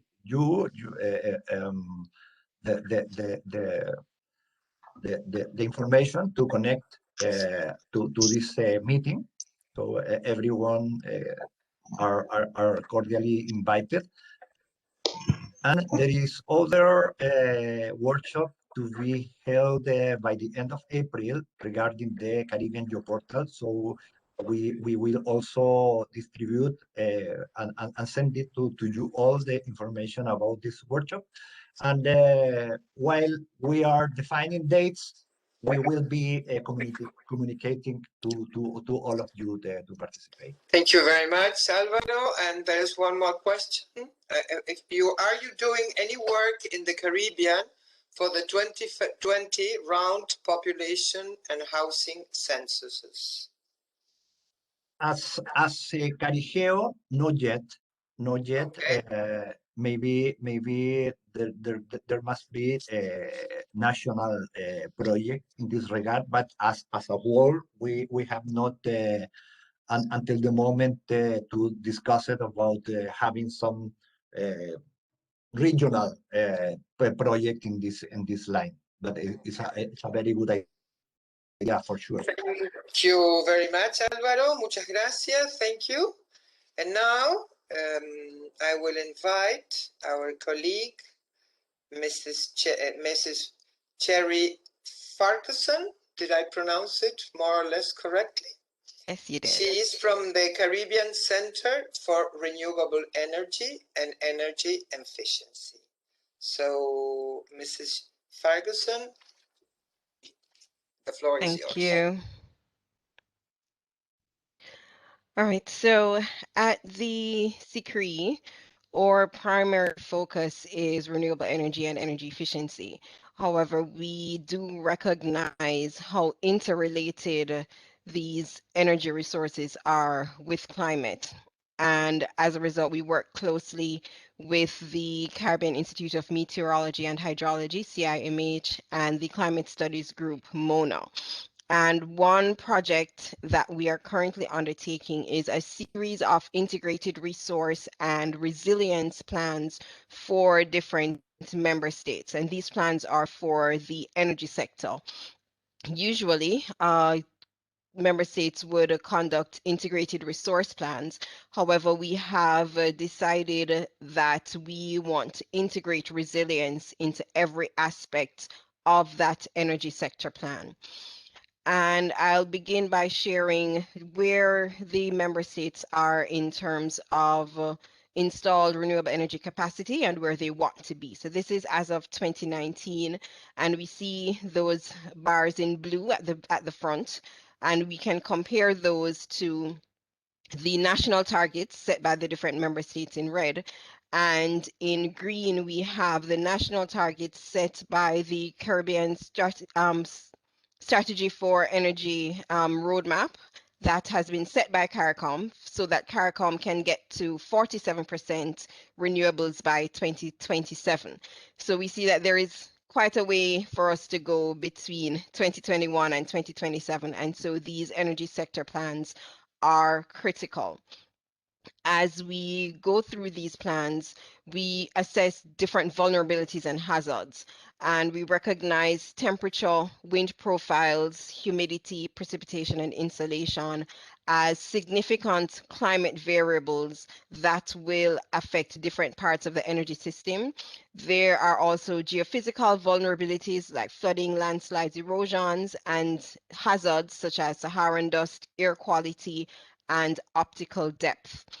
And these impacts can happen on the supply side, in terms of your generation assets, whether it's a conventional generation asset, or one of the renewable assets that the islands are proposing to move to. And also on your transmission side, your lines, your poles, your transformers on the distribution side, or even on the demand side, your building envelope is affected by changes in temperature, your equipment that you're using, your lighting, all of these things are affected. And so we see that the climate variables are interconnected on each aspect or all aspects of the energy system. So if we should look at the conventional generation, we see that because when we get to the target set in 2027, there are still going to be some conventional generation assets. And so we have to assess how the different climate variables are going to be impacting on those assets. And we see where your heat rate and therefore the amount of fuel used will be affected by temperature and humidity. The building envelopes could possibly be affected by flooding. Your cooling systems for your power plants could be affected by droughts or heat waves. And so the costs associated with each of these assets has to be analyzed. And these costs could be cost of the assets, or they could actually be socioeconomic costs that have to be affected that could lead to revenue loss. And then these vulnerability indices are established, and then we can eventually get to the point of creating mitigation scenarios and then assess the implication. And the same goes for your renewable assets. Hydropower, we know is significantly affected by the amount of water available for your hydropower plant. And that could also be affected by temperature by way of evaporation. Precipitation and droughts are significant to what happens with our hydropower assets in terms of the available of water for that. And then once we have done the assessment on the climate variables and how those variables are likely to change over time, then we can take the same route of getting the indices and finally assess what the implications will be. And for wind, we have the same set of analyses. Wind is more dependent on air density and wind speeds, air density being affected by temperature and humidity. Looking at the wind profiles, precipitation may have an impact on the assets as well, and flooding. And so the climate indices are definitely significant for us to assess for wind, and the same for solar. The amount of current that flows through the solar system is affected significantly by temperature. And then we also look at the impact of humidity, precipitation, insolation, which could be affected by cloud cover. Saharan dust has become a significant feature here. And so the climate and energy system are significantly linked from the supply side. On the transmission and distribution side as well, the power lines and the transformers are affected by temperature and humidity, the pole structures by flooding, seismic activity, landslides, erosion.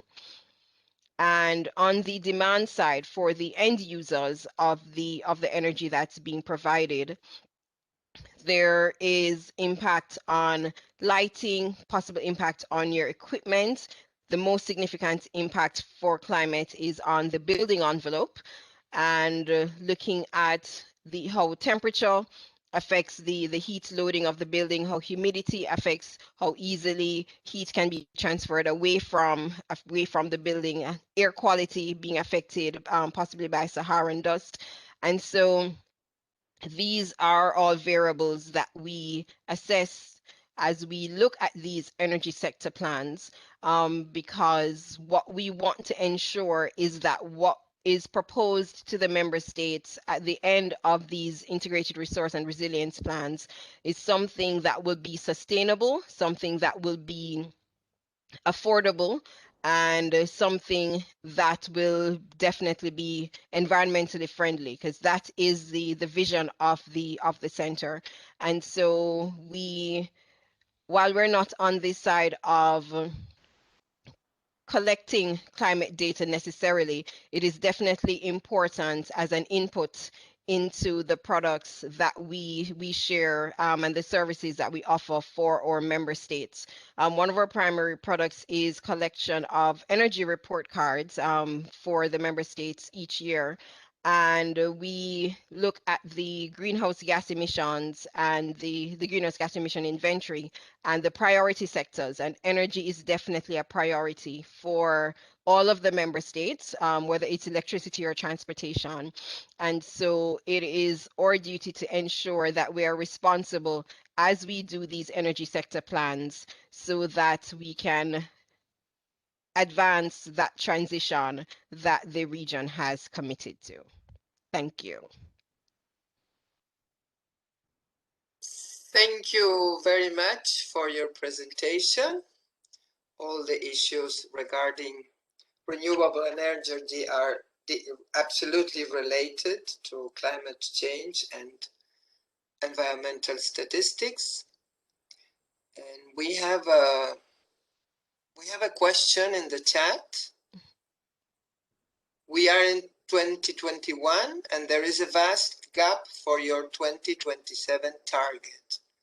Would you consider moving the target to 2035 because of the economic situation of most Caribbean islands today, who may not be able to invest to meet your 2027 targets as of today?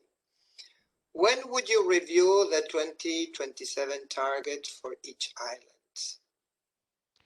All right, thank you, Tyrone, for that very good question. I'm not sure if I'm best suited to answer in terms of moving the targets, because that is a political decision that the CARICOM and the member states have agreed to. What I can say is that the various islands are actively moving towards trying to meet those targets. And I think moving the target to 2035 may slow down the growth of renewables and energy efficiency within the region.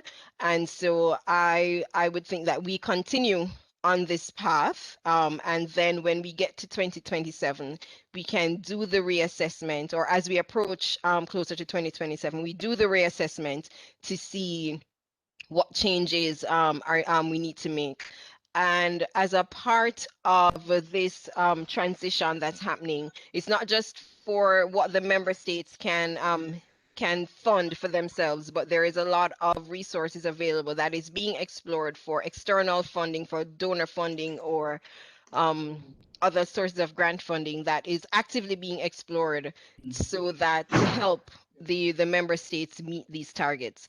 They're not impossible, and so I think the best course of action is really to see how well we can advance, and then as we get closer to 2027, reassess at that point. Thank you very much for your comments and your answer. And I think we are ready for a break. If we haven't got any more questions or comments, thank you to all the presenters. We had really very, very interesting and complete session regarding the statistical regional opportunities to support climate change and disaster-related statistics. So now I will invite you for a short break, coffee break or whatever, of 5 minutes. And when we will be back, we will start our session 9, related to interinstitutional arrangements for statistical production. So see you in 5 minutes.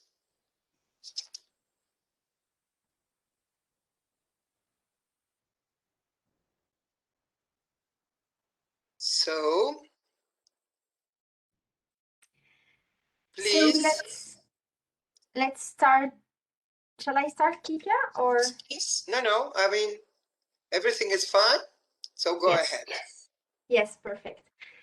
So now we're gonna go to our, let's say, last topic on last session before the final one, which is on the topic that Mrs. Elaine Franklin talked about on the very first day of this workshop, which was interinstitutional coordination. So basically, she said a lot. She said the key messages we wanted to send. So we're going to start briefly with a poll about what is the situation of interinstitutional coordination in your country. And then we're going to briefly remind basic principles of official statistics before giving the floor to our colleague from Suriname and from Mexico to talk about what is the interinstitutional arrangements in their country. So if you've clicked on the link that I'm sharing on my screen and or with your phone using the QR code, you're going to get to the poll. So if you're ready, we're going to start the poll right now. So first question, in your opinion, what should be the role of the National Statistical Office of your country regarding the production of climate change and disaster statistics? So this is a multiple choice question. And so these are the answers. A, collect primary data about climate change and disaster and process them into official statistics. B, compile data from other institutions and publish them as official statistics. C, ensure quality control in the data collection undertaken by others. And D, coordinate the climate change and disaster pillar of the National Statistical System. So we're going to put on the chat again the link for the ones that have not connected, and you can go ahead with your answers. Yeah, I think they are requesting in the chat to put the link because many people, many participants missed the link. It was too fast. Please.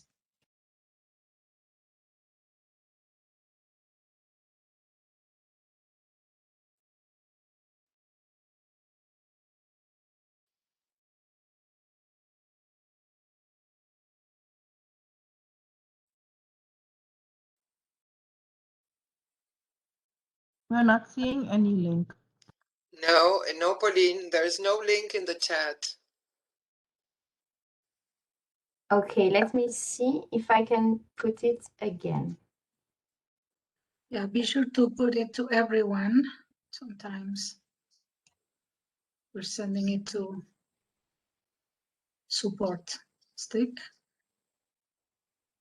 Just bear with us for 1 minute. We're looking into how to put the link. Only 3 people so far has been able to capture with the code.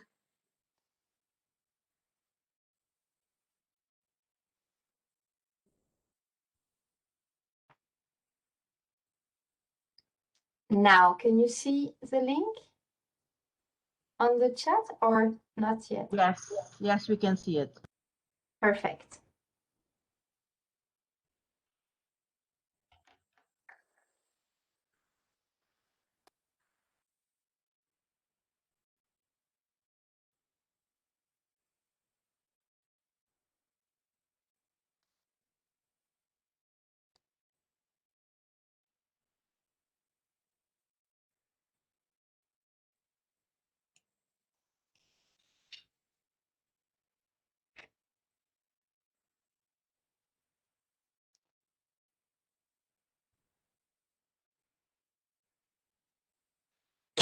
So as I said before, this is multiple choices, so please feel free to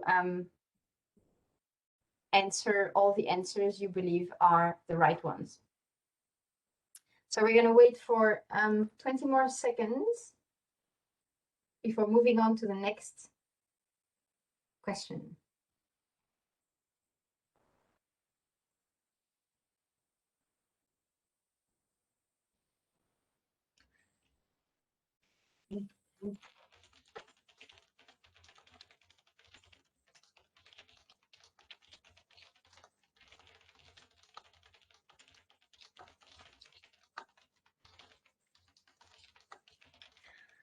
Thank you very much. Moving on to the next question.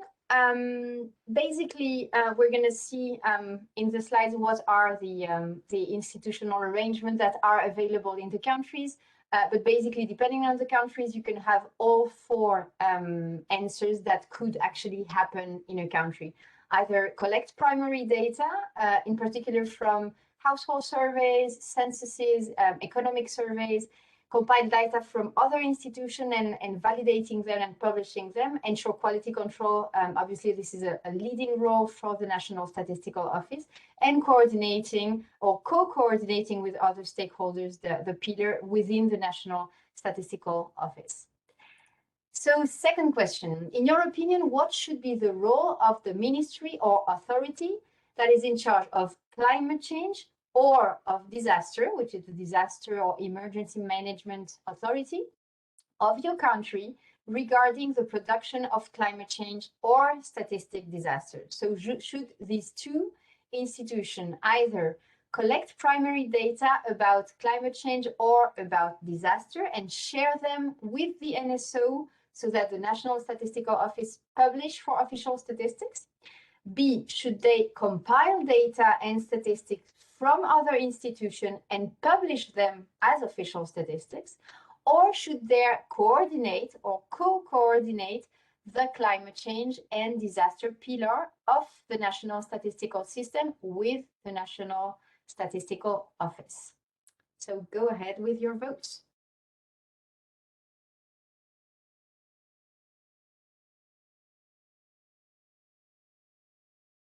Again, you have multiple choice.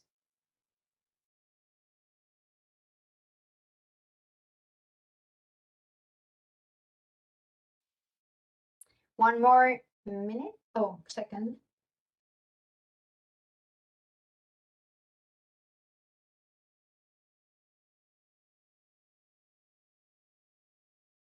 Perfect. So we're going to see later, but usually the ministries of environment or in charge of climate change or the emergency entity collect, as you said, collect primary data about climate change statistics and share them with the National Statistical Office. They can also have, as you've said, answer C, to coordinate the pillar of the National Statistical System with the National Statistical Office. So thank you for our answers. Next question before the last one. To your understanding, is there currently any committee, working group, or task force to coordinate the production of climate change and disaster statistics in your country? So if you don't know, that's fine. It's just to your to what you know at the moment. The answers are yes, it formally exists and regularly meets. Yes, it formally exists, but it is not effective. No, there is only informal coordination between colleagues, but there is no mechanism. D, there is no formal or informal coordination mechanism in my country. Or E, I don't know, because obviously some people might not be familiar with those institutions.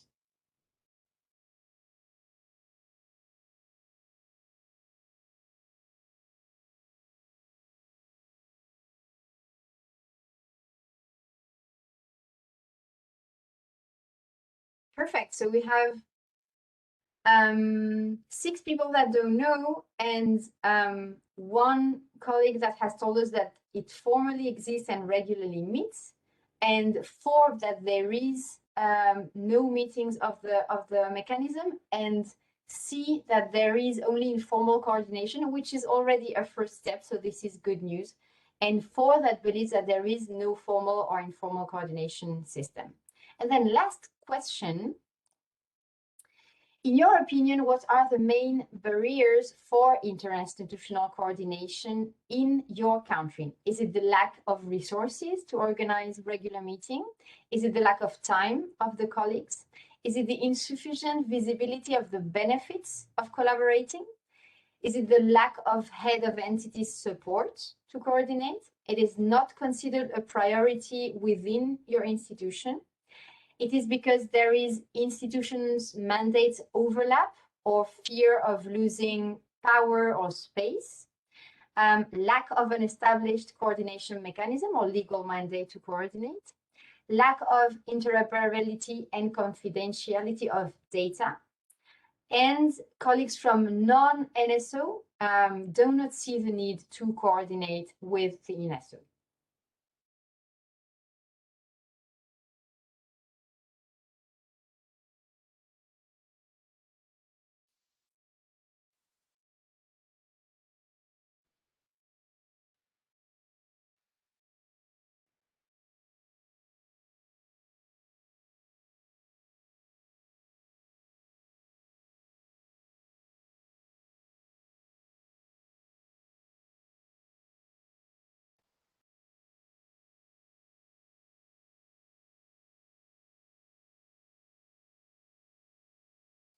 Just a few more seconds for the remaining participants to vote.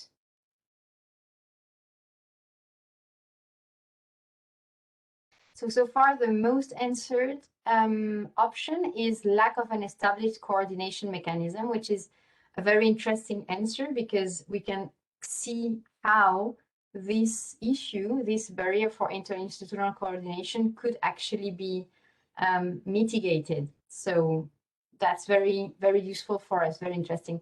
And lack of time, which is the answer number 2, is also, we know, in particular in some countries of the Caribbean, that the colleagues, there are many, many tasks they have to do. So we know it's very difficult, above all, for environment and climate change statistics, which is a new domain.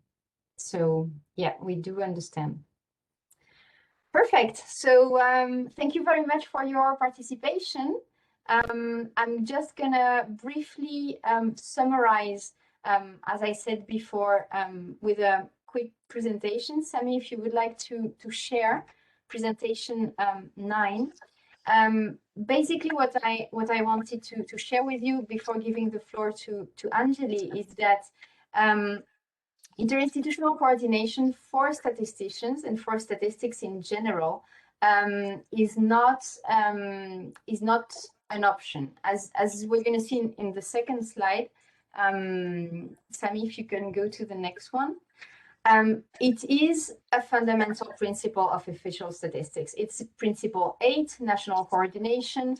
Coordination among statistical agencies within countries is essential to achieve consistency and efficiency in the statistical system. It is key worldwide. And we also have a code of good practice in statistics for Latin America and the Caribbean.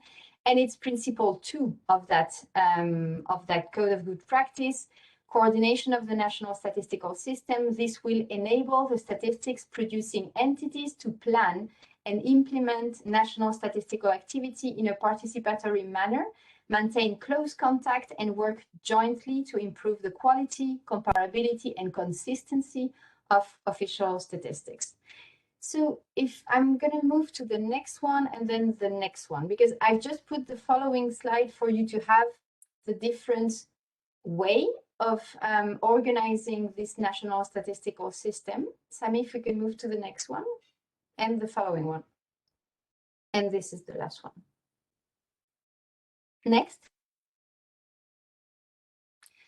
Yes, I just wanted to finish with that slide, because what we've seen is that the national statistical coordination is actually very important so that you move from ad hoc efforts for specific purposes, as we've talked a lot about reporting burden, to a multi-purpose national statistical system that allows you to report to your ministry's national level stakeholders, but also international, without it being an additional burden. So I will leave you with that slide, and then we can move on to the next presentation to see how what I've just mentioned is actually implemented in the countries. Thank you so much, Kika.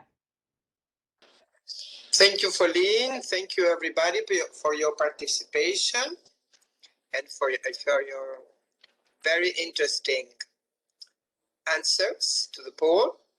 And now I will invite our colleagues from Suriname, Angeli Kiesensink, sorry if I pronounce it incorrectly, and the colleague from the Minister of Environment of Suriname. They will make a joint presentation of the situation in Suriname regarding our topics, and I'm sure they will tell us about the coordination between these two institutions working together. So please, you have the floor. Okay, thank you. Can you see my presentation? Let me see if it's, sorry. Yeah. Can you see it?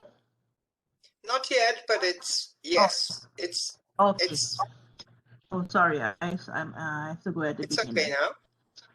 Okay, yes. So, good evening, everybody. My name is, yeah. Yes? Yes, my name is Angeli. Can I start?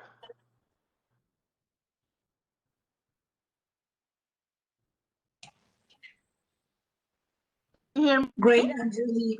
Angeli, we are hearing you and looking at this correctly, your presentation. Thank you. Please go ahead. Okay, thank you very much. So good morning. My name is Angeli Kiesensink, and I work at the General Bureau of the Statistics. And I'm going to present today Suriname's experience with the interinstitutional coordination and institutional strengthening. The content, I'm going to talk a little bit about environment statistics, the collaboration we have with the environment stakeholders, the importance of the link with environment policy and data advantages. I'm going to talk about the challenges, the way forward, and some recommendations. Sorry for the typos. Environment statistics.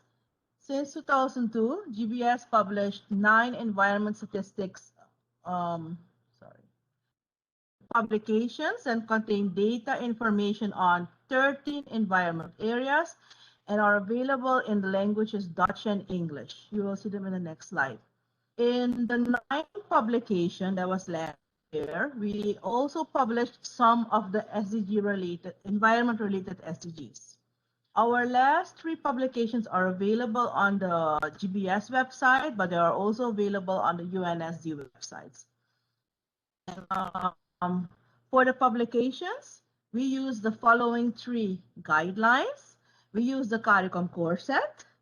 We use the framework for the development of the environment statistics, the FDS 2013, and we use the Sustainable Development Goals.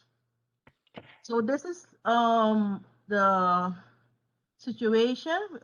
As you can see through the years, the GBS collected statistics, graphs, and figures from 2002 until 2020. You can see the growth. I'm not really going to go through all of them, but here I want to show you these are the 13 areas on what we collect data on. And all of them are linked to the FDS or the SDGs or the CARICOM core. So now I'm going to talk about the collaboration with the environment stakeholders. There is a good cooperation between GBS and the UNDP. The UNDP and formerly the Conservation International Suriname have made it possible for GBS to hold environment statistics workshops since 2002. The last 3 publication launches took place with funding from the UNDP. And last year, we didn't have a big workshop because of COVID, but we did have a meeting through Zoom. I must say it is very important or at least in the case of Suriname, a workshop where you invite everybody really helps the work. Because if you have to call everybody separately, you will not have time or they will not be available. So if for any reason there is some funding available, maybe you could start having like meetings because it's very useful. It helped us a lot. There's also very good cooperation, collaboration between the GBS and the various ministries. Almost 50 stakeholders provide data, and through the years, when I call them, they already know, okay, GBS wants this data, so there's a very good relationship. GBS participated in many national workshops and receives a lot of support from regional international organizations like CARICOM, UNSD, and ECLAC through workshops like today. GBS is also a member of the CARICOM Technical Working Group on Environment Statistics that was already mentioned by CARICOM, and also the work group on SDGs, and the UNSD-led expert group meeting on environment statistics. And in 2020, has contributed to the pilot survey of the draft global set of the climate change statistics and indicators. And on the 19th of February, also participated in the side event of the 52nd session of the Statistical Commission towards the global set of climate change and indicators. And of course, today I'm also contributing to this meeting. The link with environment policy data, which is very, very important. Sometimes the policy people and the data people do separate work. So it's very important to have the link. I'm happy, very happy that Suriname has finally reached a milestone of like, I don't know how many years, maybe 16 or 17 years. We've been waiting for the Environmental Framework Act to pass the parliament. So in 2020, we finally have our environmental framework. I put it here in Article 16. I'm not going to read all of it, but I highlighted in red to show you that the editions of the environment statistics publication of the GBS are in this act, and also the importance to have a Suriname Environmental Information Network, the SMIN. So it's mentioned in the act how the work of the statistical office and the coordination, it's mentioned there. So I'm going to talk about the objectives of this SMIN. The GBS and the National Institute for Environment and Development in Suriname, where my colleague Donovan works, are part of the Suriname Environment Information Network. The objectives of the SMIN are to produce official national environment information by consisting of governmental actors, research institutes, etc., to manage already produced information, to translate this information through policy advices, which is very important, and to add value to data, and to make the information rigorous and available. The National Environment Agency, the NMA, has the responsibility to produce the State of the Environment report every 5 years. And this is more Donovan, his side of the job. The institutional arrangement should or will be established according to the type of data provider. And these are divided in 3 tiers. Tier 1, the EI required because of the Article 16 and 17, what I showed of the environmental law and statistical law. Tier 2, the EI required including the common data protocols. And Tier 3, multilateral agreements such as UN conventions and CARICOM. I'll talk about the advantages that the GBS has. There's a good relation between the policy ministries, institutes, and the GBS. The environment publication, although we don't have a climate change report, a separate report yet, the environment publication contains about circa, you can say 40% of the data or statistics from the draft UNSD climate change statistics framework. So that's a good sign. We can start somewhere. Also, some household surveys, for example, the MIX, the Multiple Indicator Cluster Survey, was also a very important data source for water, sanitation, and energy. All 3 of these topics are SDG-related indicators. The UNDP continues to support the GBS, not only for the workshops, But for instance, when we needed hardware and office materials and webcams, and they also paid for a 1-year Zoom contract. So that helps, the support that we get, the financial support, because the GBS doesn't have that much financial finances to do that. Suriname is now also busy with the 3rd national report on climate change. The last one was from 2008, so we really need an update. I'm so happy that they're busy with it. I know that 3 consultants are busy collecting the data, and they also contacted me, and I provided them, GBS provided them with official statistics. So that's also a good relationship there. And various online trainings on metadata are also provided by international organizations such as FAO and the International Energy Agencies, and of course, like today, ECLAT, etc. FARICOM also. What are the challenges? The biggest challenge in 2020 is still, 21 is still COVID-19. Even though there is a good collaboration between GBS and the stakeholders, some indicators just remain hard to collect. There is no data available because a special survey is needed. And some of the data is only available for selected years, like mix, like the household budget survey, the census, and they are very expensive. And due to lack of data, some requested international questionnaires cannot be completed. We do get it a lot. And the lack of financial and human resources at the GBS, the economic situation is not that good in Suriname at this moment. So this is a very, very big issue. And data collection is also very time consuming. And the stakeholders have to be reminded constantly to send the requested data through the phone, email, and even personal visits. Just one more, I just have one more slide. And this part is also very important. We are very, very, very much dependent on administrative data. If the ministries don't have the training in how to collect, and if they don't understand the indicators, they will tell you we don't have the data. So not only the statistical office needs the training in the indicators and understanding the SDGs and anything that has to do with climate change, also the people from the government need this training. Private institutes, the NGO, they need this training so that they know what to provide us when we ask it. And the way forward, we will try to collect more data for our next publication in 2020 on climate change.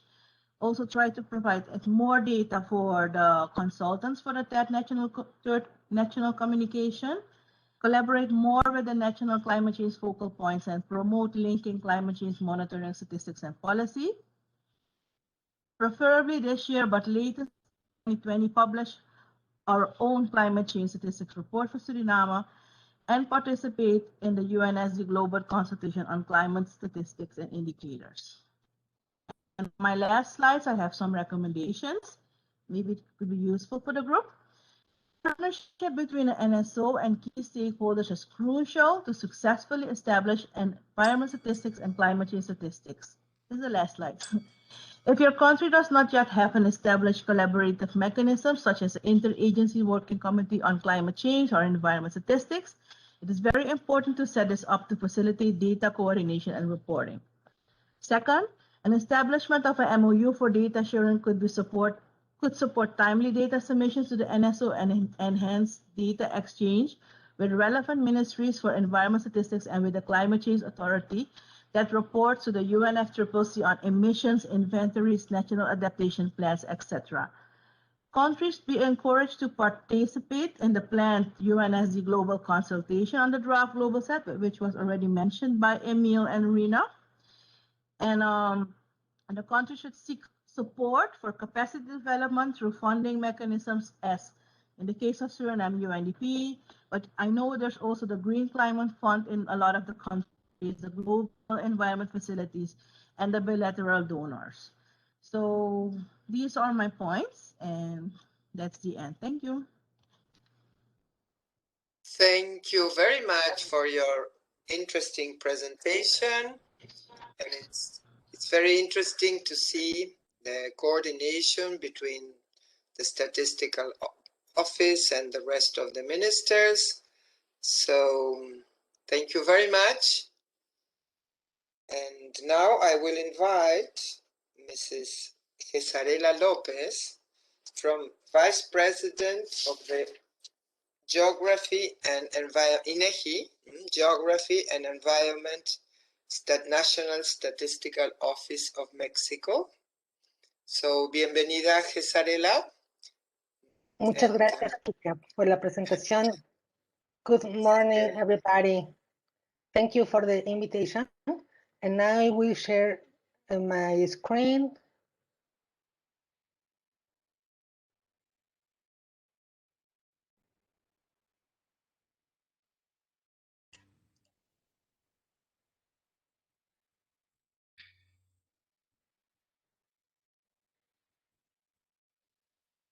Can you see the PowerPoint slides? We can see it, Gesarela, but not in there. That is the No. presentation mode. Perfect. Okay. Perfect. Thank you again. Thank you, Kika. Okay.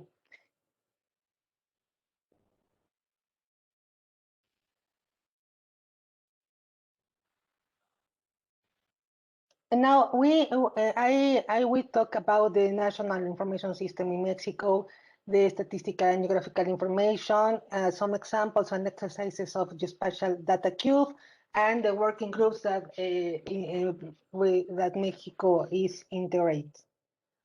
As the Mexican Constitution, as you can see on the screen, established that Mexico will have a national system of statistical and geographical information, and this system will be coordinated, is coordinated regulated by INEGI, given the nature of a public organism with technical and administrative autonomy, legal personality, and its own assets.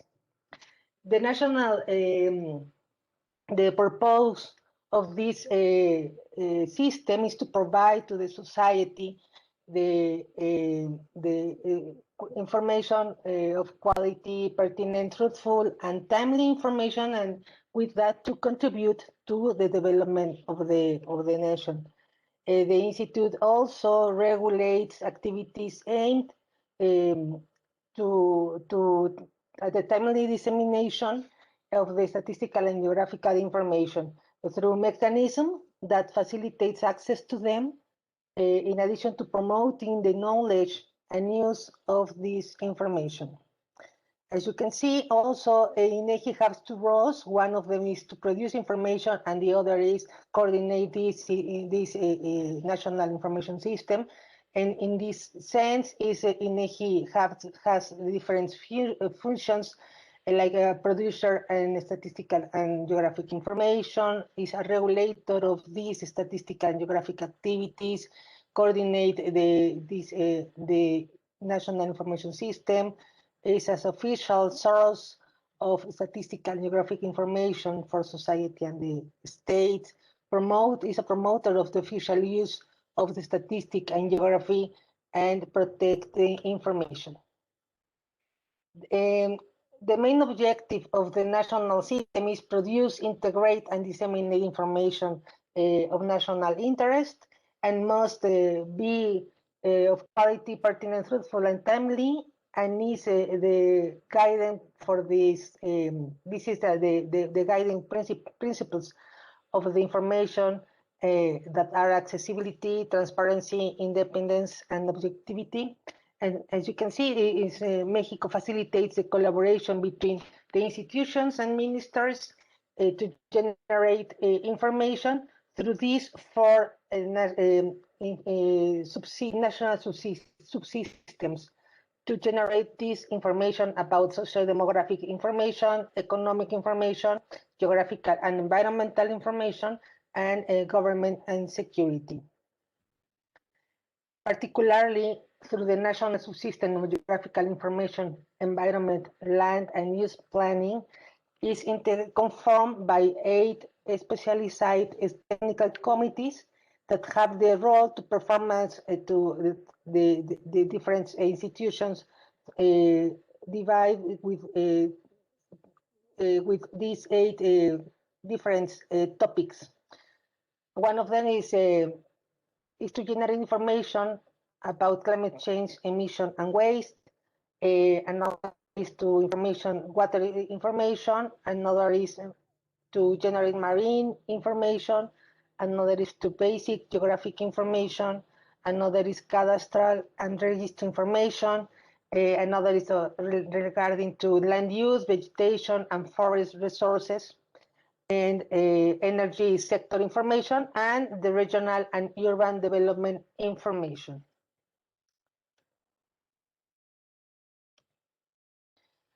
For public agencies in charge of the production of geographic and statistical information, such as INEGI, satellite images offer unprecedented opportunities to build consistent time series while covering the scarcity of the data availability in situ. Under this premise, INEGI developed the application of the Geospatial Data Cube for Mexico, looking forward to spread the value and show the impact of the use of images through a consistent and standardized architecture of data of its exploitation, as well as the complex computational infrastructure required. These images represent an ideal input for the generation of information due to their increasing availability, objectivity, and periodicity. Additionally, the management of the information in the data cube is done through commands in Python, which this can extend the horizons of satellite images analysis to the application of the most recent techniques and the domains of data science, an area of study of great dynamism and exponential progress. Recently, INEGI published the Landsat Geomedian program. It's the first product derived from the exploitation of this data cube at Mexico and represents the opportunity to observe and interpret the variation of the Mexican territory in a simple way, as well as the most complex analysis through the application of advanced data science and such as deep learning. In this, you can see on the screen is represented a dynamic map that, although it looks like a photograph in the Mexican territory taken in a single instant, but each geomedian is in actually a statistical summary known as geometric median, generated at the national level from satellite images corresponding to a period of 1 year. As you can see, it's the period since 2000 to 2019. In the next slide, there are some examples of application that we have done with the Geospatial Data Cube. This is the first. You can see the urban growth in the town of Cancun, Quintana Roo, in the period comparing the period 2000 versus 2019. This is the second example is the creation of infrastructure, such as these mines in the state of Zacatecas, whose the evolution is from 2005 to 2019.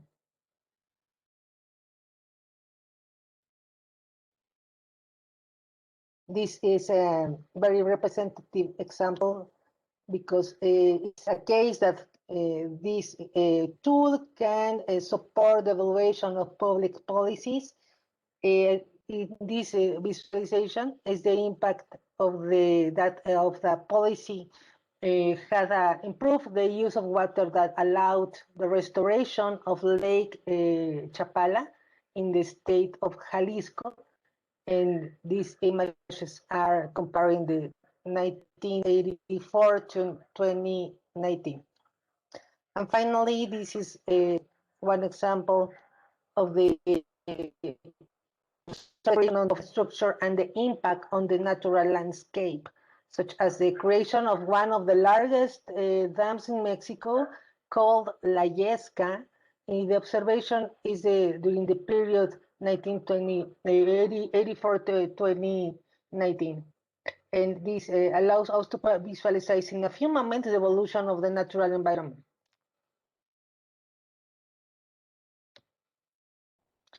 INEGI participates in different international initiatives, working groups.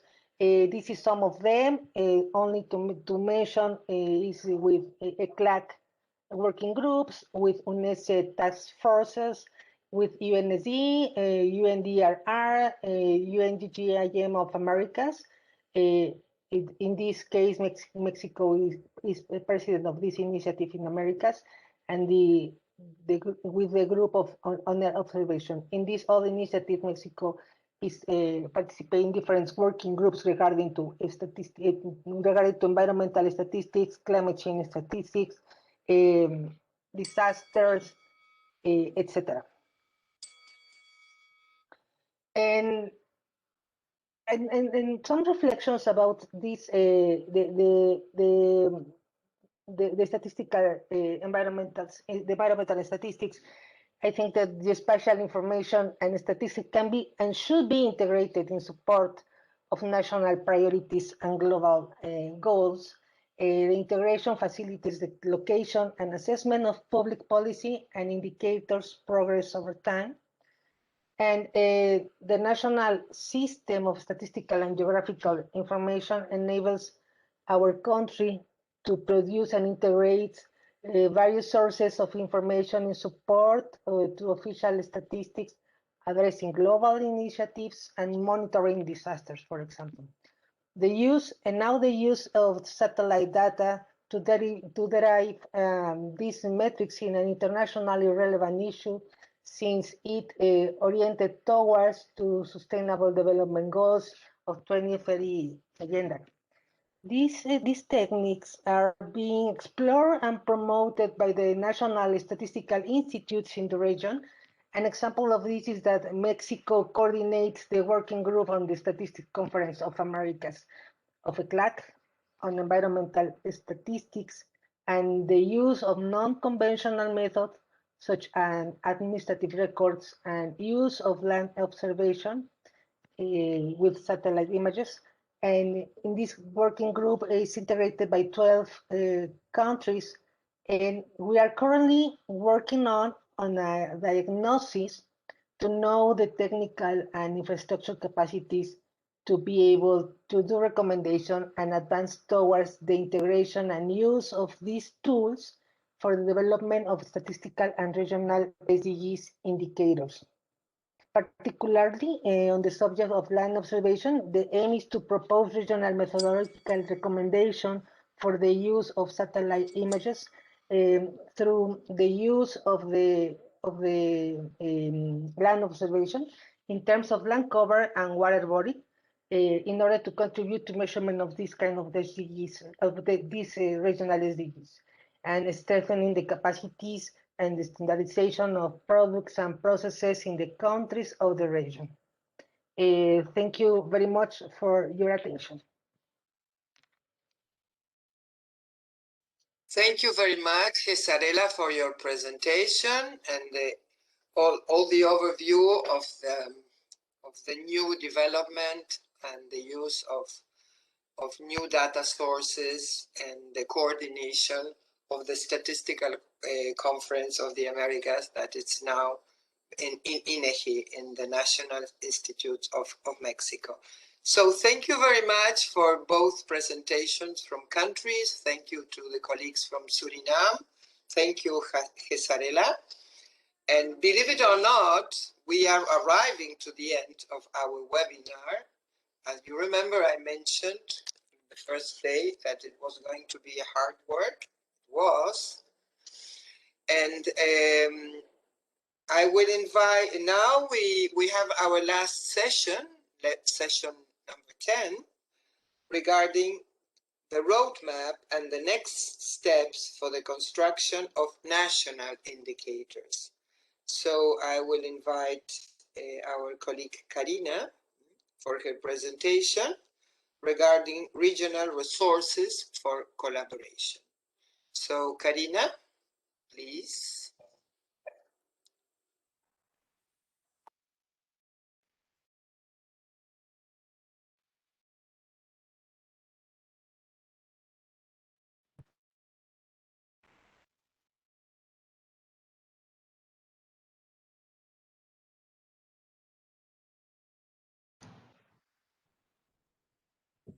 I believe you're on mute.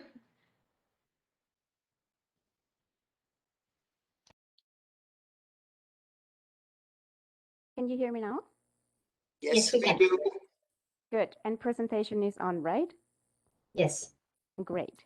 So first of all, thank you very much to all of the participants that's still online. I know that it has been a very long day and we are all exhausted, but we are reaching to the end. I'm going to be very briefly here, and I will be very grateful to get your attention again. I know it's difficult, but please bear with me. What I'm going to show you right now is the regional resources for collaboration that we have used in the Latin American countries. And once I've shown you this, I'm going to ask a couple of questions to you and see whether you think those resources for collaboration might work in the Caribbean or not. And this will give us valuable information to design the communication and collaboration strategy for this project based on your needs and what's working in your region. So very briefly here. Oh, I know why it's not changing. Is it changing now? No.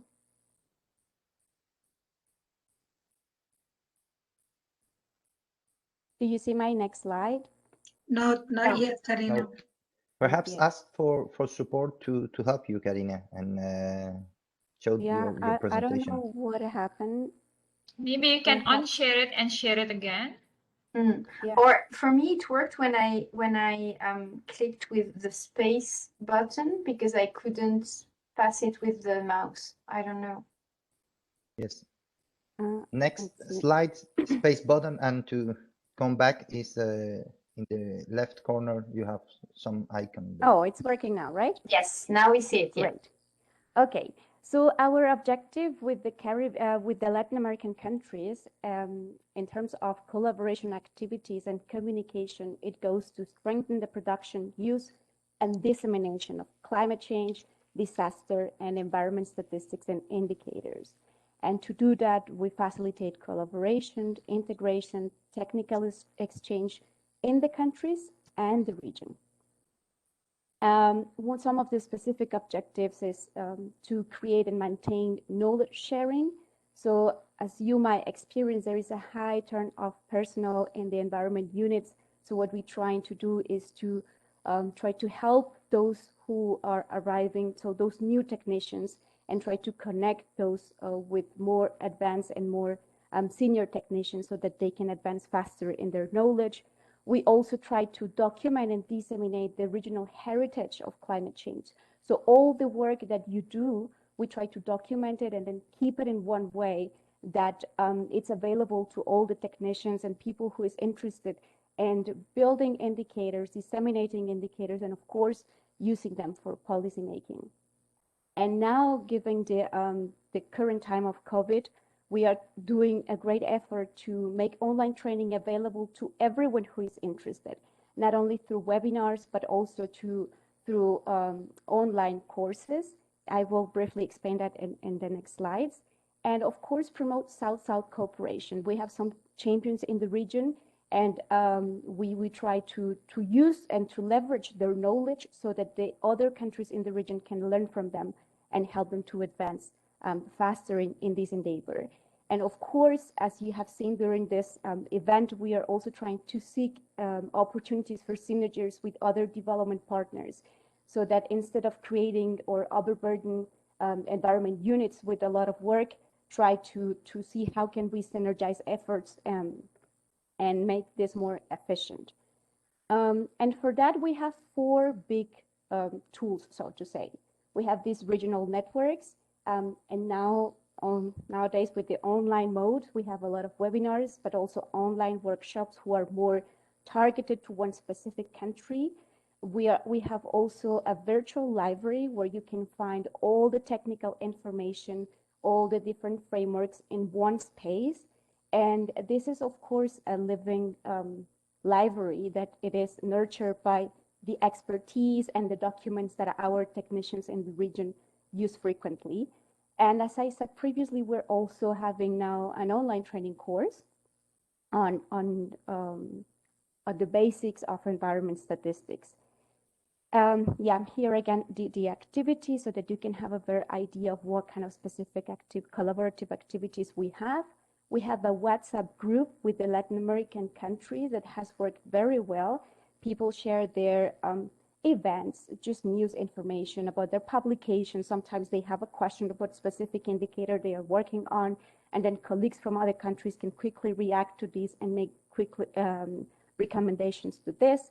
And of course, previous to COVID-19, we also had face-to-face events, like regional events with members of the network, where we could meet once a year, once every 2 years, face-to-face and exchange on technical matters. This is an example of the online regional network that we have. So here is where you will find all the materials from this webinar. We are working on the translation of this platform, but here is where you can find events, information, news, publications, and it's basically a way where we can communicate with our network members. This is the virtual library that I have talked to you in the previous slide. And as I said, it's a live tool that depends on network members' suggestions. So far, it is organized in different according to the basic set. And when you click on it, you will find all the different technical materials associated to the component. And it has been very useful for our members. And this is the online course that I just mentioned to you. We are working also in translating this or making the English version. It's under development now, but this has worked well in the past, 2020, with our members from the Latin American countries. It gives a very good introduction to environment statistics, and it works very well for those who are entering this work of the statisticians world. So I will stop here. And now I would like to hear from you. What do you think can work in the Caribbean? And for that, I will give you the link right now. If not, you can use this QR code. But I will briefly show you. Oh, I just saw that Pauline shared that on the chat. Thank you, Pauline. Let me finish this and go very quickly to the poll.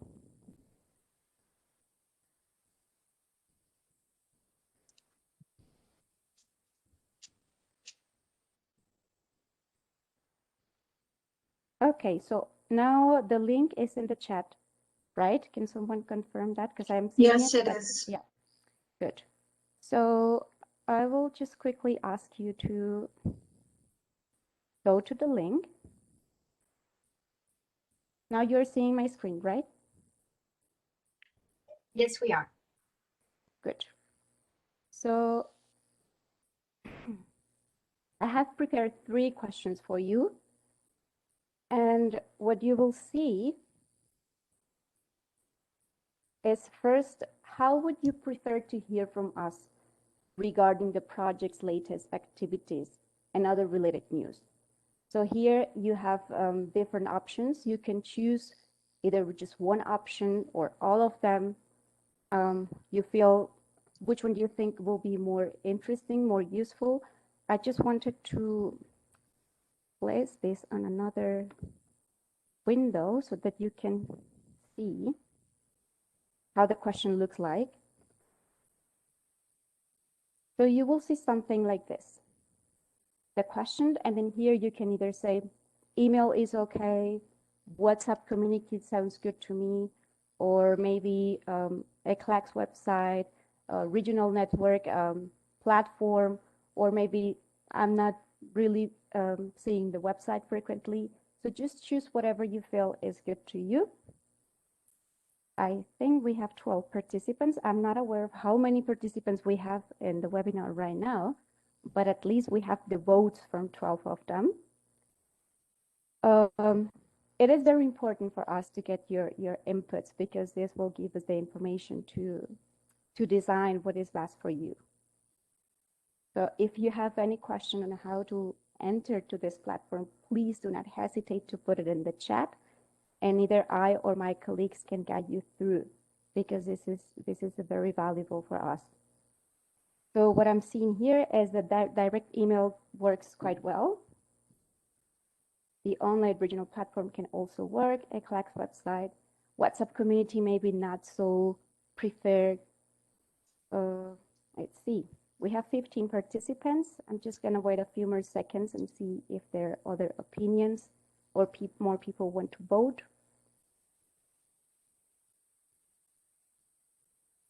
Okay, so let's go to the second question, which is exactly about the WhatsApp community. I just wanted to confirm with you whether you think this could be a good idea or not. And big no. Oh, but now the yes it's also winning here. You know, we have very strict rules with the WhatsApp community that is only professional information that is being shared there. So if you feel this could work for you, please use the tool to vote, and we can create that community for you and start sharing and see if it works. So we have 62% saying yes, 37% saying no, 16 participants so far. So I'm just gonna wait a few more seconds. I don't know if someone can confirm to me how many participants we have in the webinar so that I can have an idea. It's 44, Karina. 44, okay. So maybe we can wait a few more seconds and see if somebody else has something else to add to this question. This is the moment. And of course, the answers are anonymous, so feel free just to vote.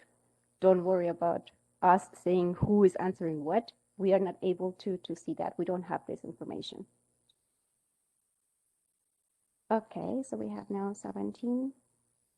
Maybe a few more seconds. Sorry for the noise in the background. I think this is part of, maybe I just mentioned that before. This is part of the folklore here in the Latin American. Okay, let me go to the next question. So far, it is a yes, although the no still, it is quite high. This is a list. Don't worry, you will see it like this. It's a big list of potential topics for future regional webinars. This derives from the global set or the draft version of the global set that we discussed previously. And this is just for us to test what are the most urgent topics that you would like to discuss in the future. Perhaps something that is prioritized now in your country, or something that you are working on at the moment and you might be facing technical difficulties, or you would like to just engage with people who are working on the same topic from other countries or maybe in the region, or experts from around the world. We will do our best to bring that to you. And that's why it is important for us to know where the needs are and what is more important and perhaps more strategic as well, right? So depending on what is emerging at the country level, what are the needs at the country level? Okay, so adaptation, mitigation are key areas, but also greenhouse gas, species and ecosystems. That's also very similar to the Latin American countries. So this will be, it will give us some information to kickstart other technical activities in the region and to test what is most important for you. So far we have 14 participants that have entered their vote. I think I will just give a few more seconds for the rest of them to give their inputs. But I think that this is informative to us. So vulnerability of populations, and I think it's infrastructure. I can see it here. To climate change, yeah. Okay. 15 participants now. It's still changing. So I know we are running a bit late on time. I will leave the poll open. So even if I'm not projecting, you can still have the opportunity to vote, at least on this last question, and I will be getting your answers. And all these results will be shared in the link that my colleagues have shared with you, where you can find all the materials so that you can access to the final answers of this poll, at least for the final question. So I will stop talking now, but I will leave the poll open so that you can still vote on the last question at least. So thank you very much for your input, for your engagement. I know it has been hard, so I highly appreciate your energy to do this last engagement activity. So thank you for that, and back to you, Kika. Thank you. Thank you, Karina, and thanks to all the participants and their votes. Been very interesting to see the answer, the answers, yes, and the ranking and the prioritization of topics and issues. So, believe it or not, we are at the end of our webinar. So, I would like to invite our colleague Janet with the preliminary conclusions of the webinar. So, Janet, the floor is yours. Okay, thank you, Kika. Ready for your comments.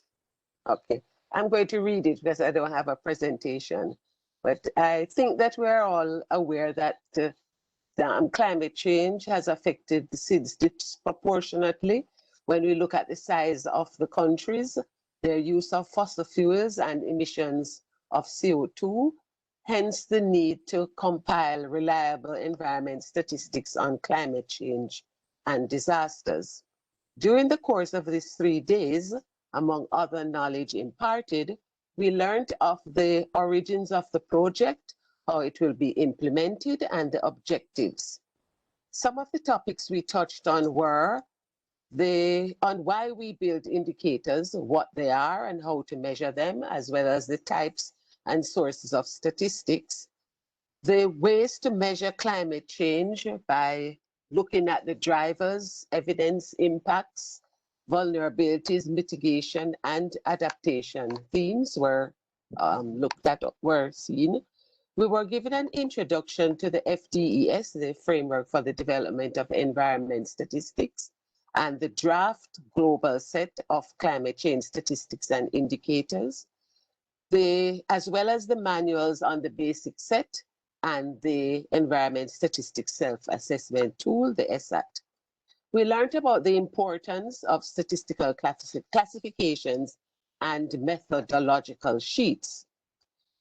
Other takeaways were the need to promote environment statistics and the SDG in countries and to compile climate change and disaster statistics.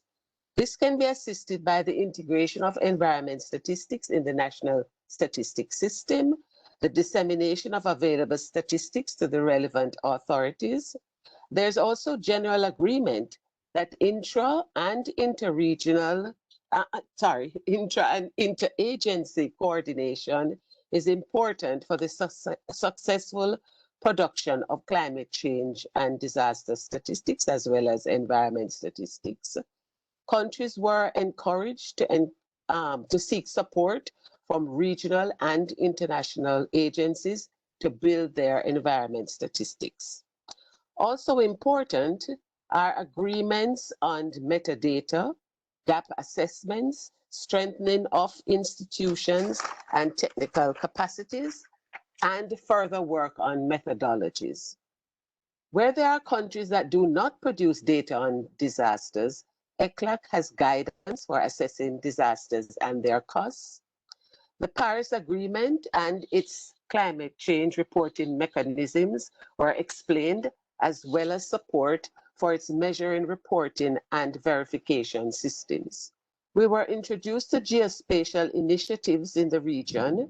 Other agencies are involved in energy analysis and data dissemination and resilience planning for vulnerability and hazards. We appreciate the encouragement and assistance given by ECLAC, CARICOM, and the UNSD towards the improvement of environment statistics, climate change, and disaster statistics in the region. Thank you. Over to you, Kika. Thank you very much, Janet, for your conclusions, your comments.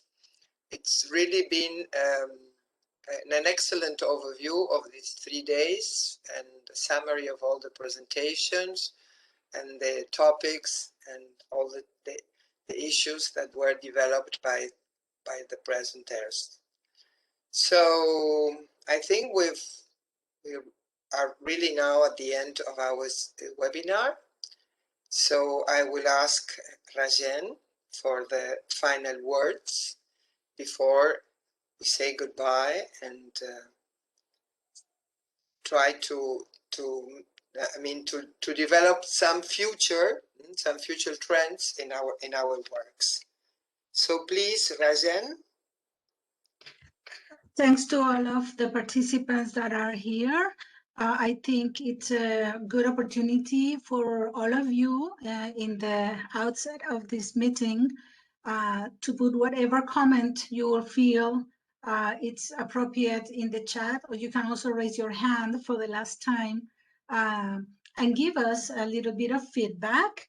Also wanted to inform you that as in all of our meetings in the UN, you will receive an evaluation survey about the quality of this webinar, the contents, the substantive contents, the organization aspects as well, and feel free, it's anonymous, absolutely, to fill it up so that we can have your feedback in those terms. So it will be a formal moment where you will evaluate our work in order for us to improve in future webinars and hopefully face-to-face activities as well. We know this has been a challenge. Working from all of us, we work very hard, and so have you as participants in being together through these very exhausting 3 days of work, where many things were presented, discussed, and you gave us incredible comments and questions and comments. That's what makes us happy. This is what you're here for.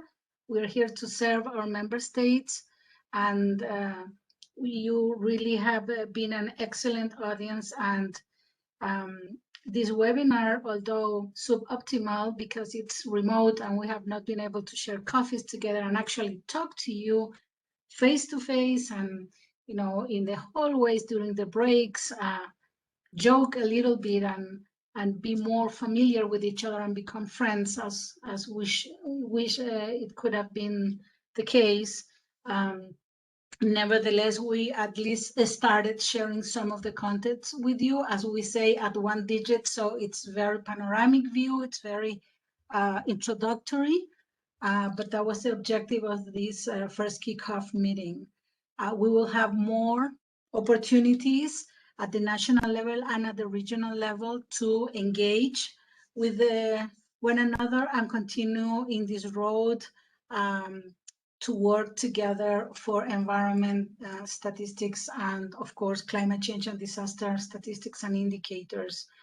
So please, again, we will be here for a little more minutes if you want to put some comments in the chat. I have a technical problem. I do not see the hands that are raised. So Pauline, Alberto, please help me if there are hands raised for anyone to say something. Otherwise, we will be saying a very sad goodbye because we don't want to let you go, but we have to. And it's 3:12 p.m. in Santiago and Buenos Aires, where most of our team is. Ryan, there are no raised hands, but they are comments on the chat in case you would like to read them before closing. I can't have access to the chat either. There's a problem with my connection. So if you want to read them, Pauline, very quickly, sure. synthesize for us. Thank you. And there is So one basically, hand, sorry? Oh, yeah, there is Tracy, one hand. go ahead. You're muted. Sorry about that. Good afternoon. I just wanted to say that the last 3 days have been very informative. It has really been a good webinar. And I know us as participants is taking away a lot from this webinar, and we look forward to future webinars like this of how we can all go together in this national statistical system and work together as a team. So thanks to the ECLAC team, all the presenters, and us, the participants. Thank you. Thank you very much. Thank you so much, Jocelyn. Pauline, do you want to read some of the comments, please? Basically, they are a bit in the same line as Mrs. Tracelyn Joseph about the fact that it was very informative, according to Mrs. Theresa McDaniel from Staten, Jamaica, also from the colleagues from the 5 Cs, that it was very, very good, well organized, informative session. And from Mr. Chamberlain Emmanuel from the OECS, I only attended today, but this has been very insightful. I was compelled to stay the entire session due to the very interesting presentations and dialogue. And yes, we have also comments in the same line and Mrs. Tracelyn Joseph from Suriname, from Nimos, and also from Angeli from the NSO of Suriname. Thank you very much for all your comments. And I would like to end this meeting thanking all of the... Just, Brian, there is a last comment from Mr. Tyron Gopal that has been very active during all the webinars, so I will just read it. I am very optimistic about environment statistics now. You made me want to abandon my work in agriculture statistics to do environment stats full-time. I will have to talk to my director of CSO about this for the future. Well, this is fantastic. That means that we were able to accomplish the task of exciting you at least, and perhaps many others that are not writing that, into this very exciting and emerging field. We have, Last one from St. Lucia, from Mrs. Olympia Joseph. Very good webinar. Grateful to all the presenters, especially those of you who shared your country reports. Indeed. Thank you so much for all the panelists, in particular, the ones that explained what the country situation was. Yeah, the idea here is that by working together, we can advance more rapidly, sharing knowledge, experiences, and know-how. This is the idea of working together as a region.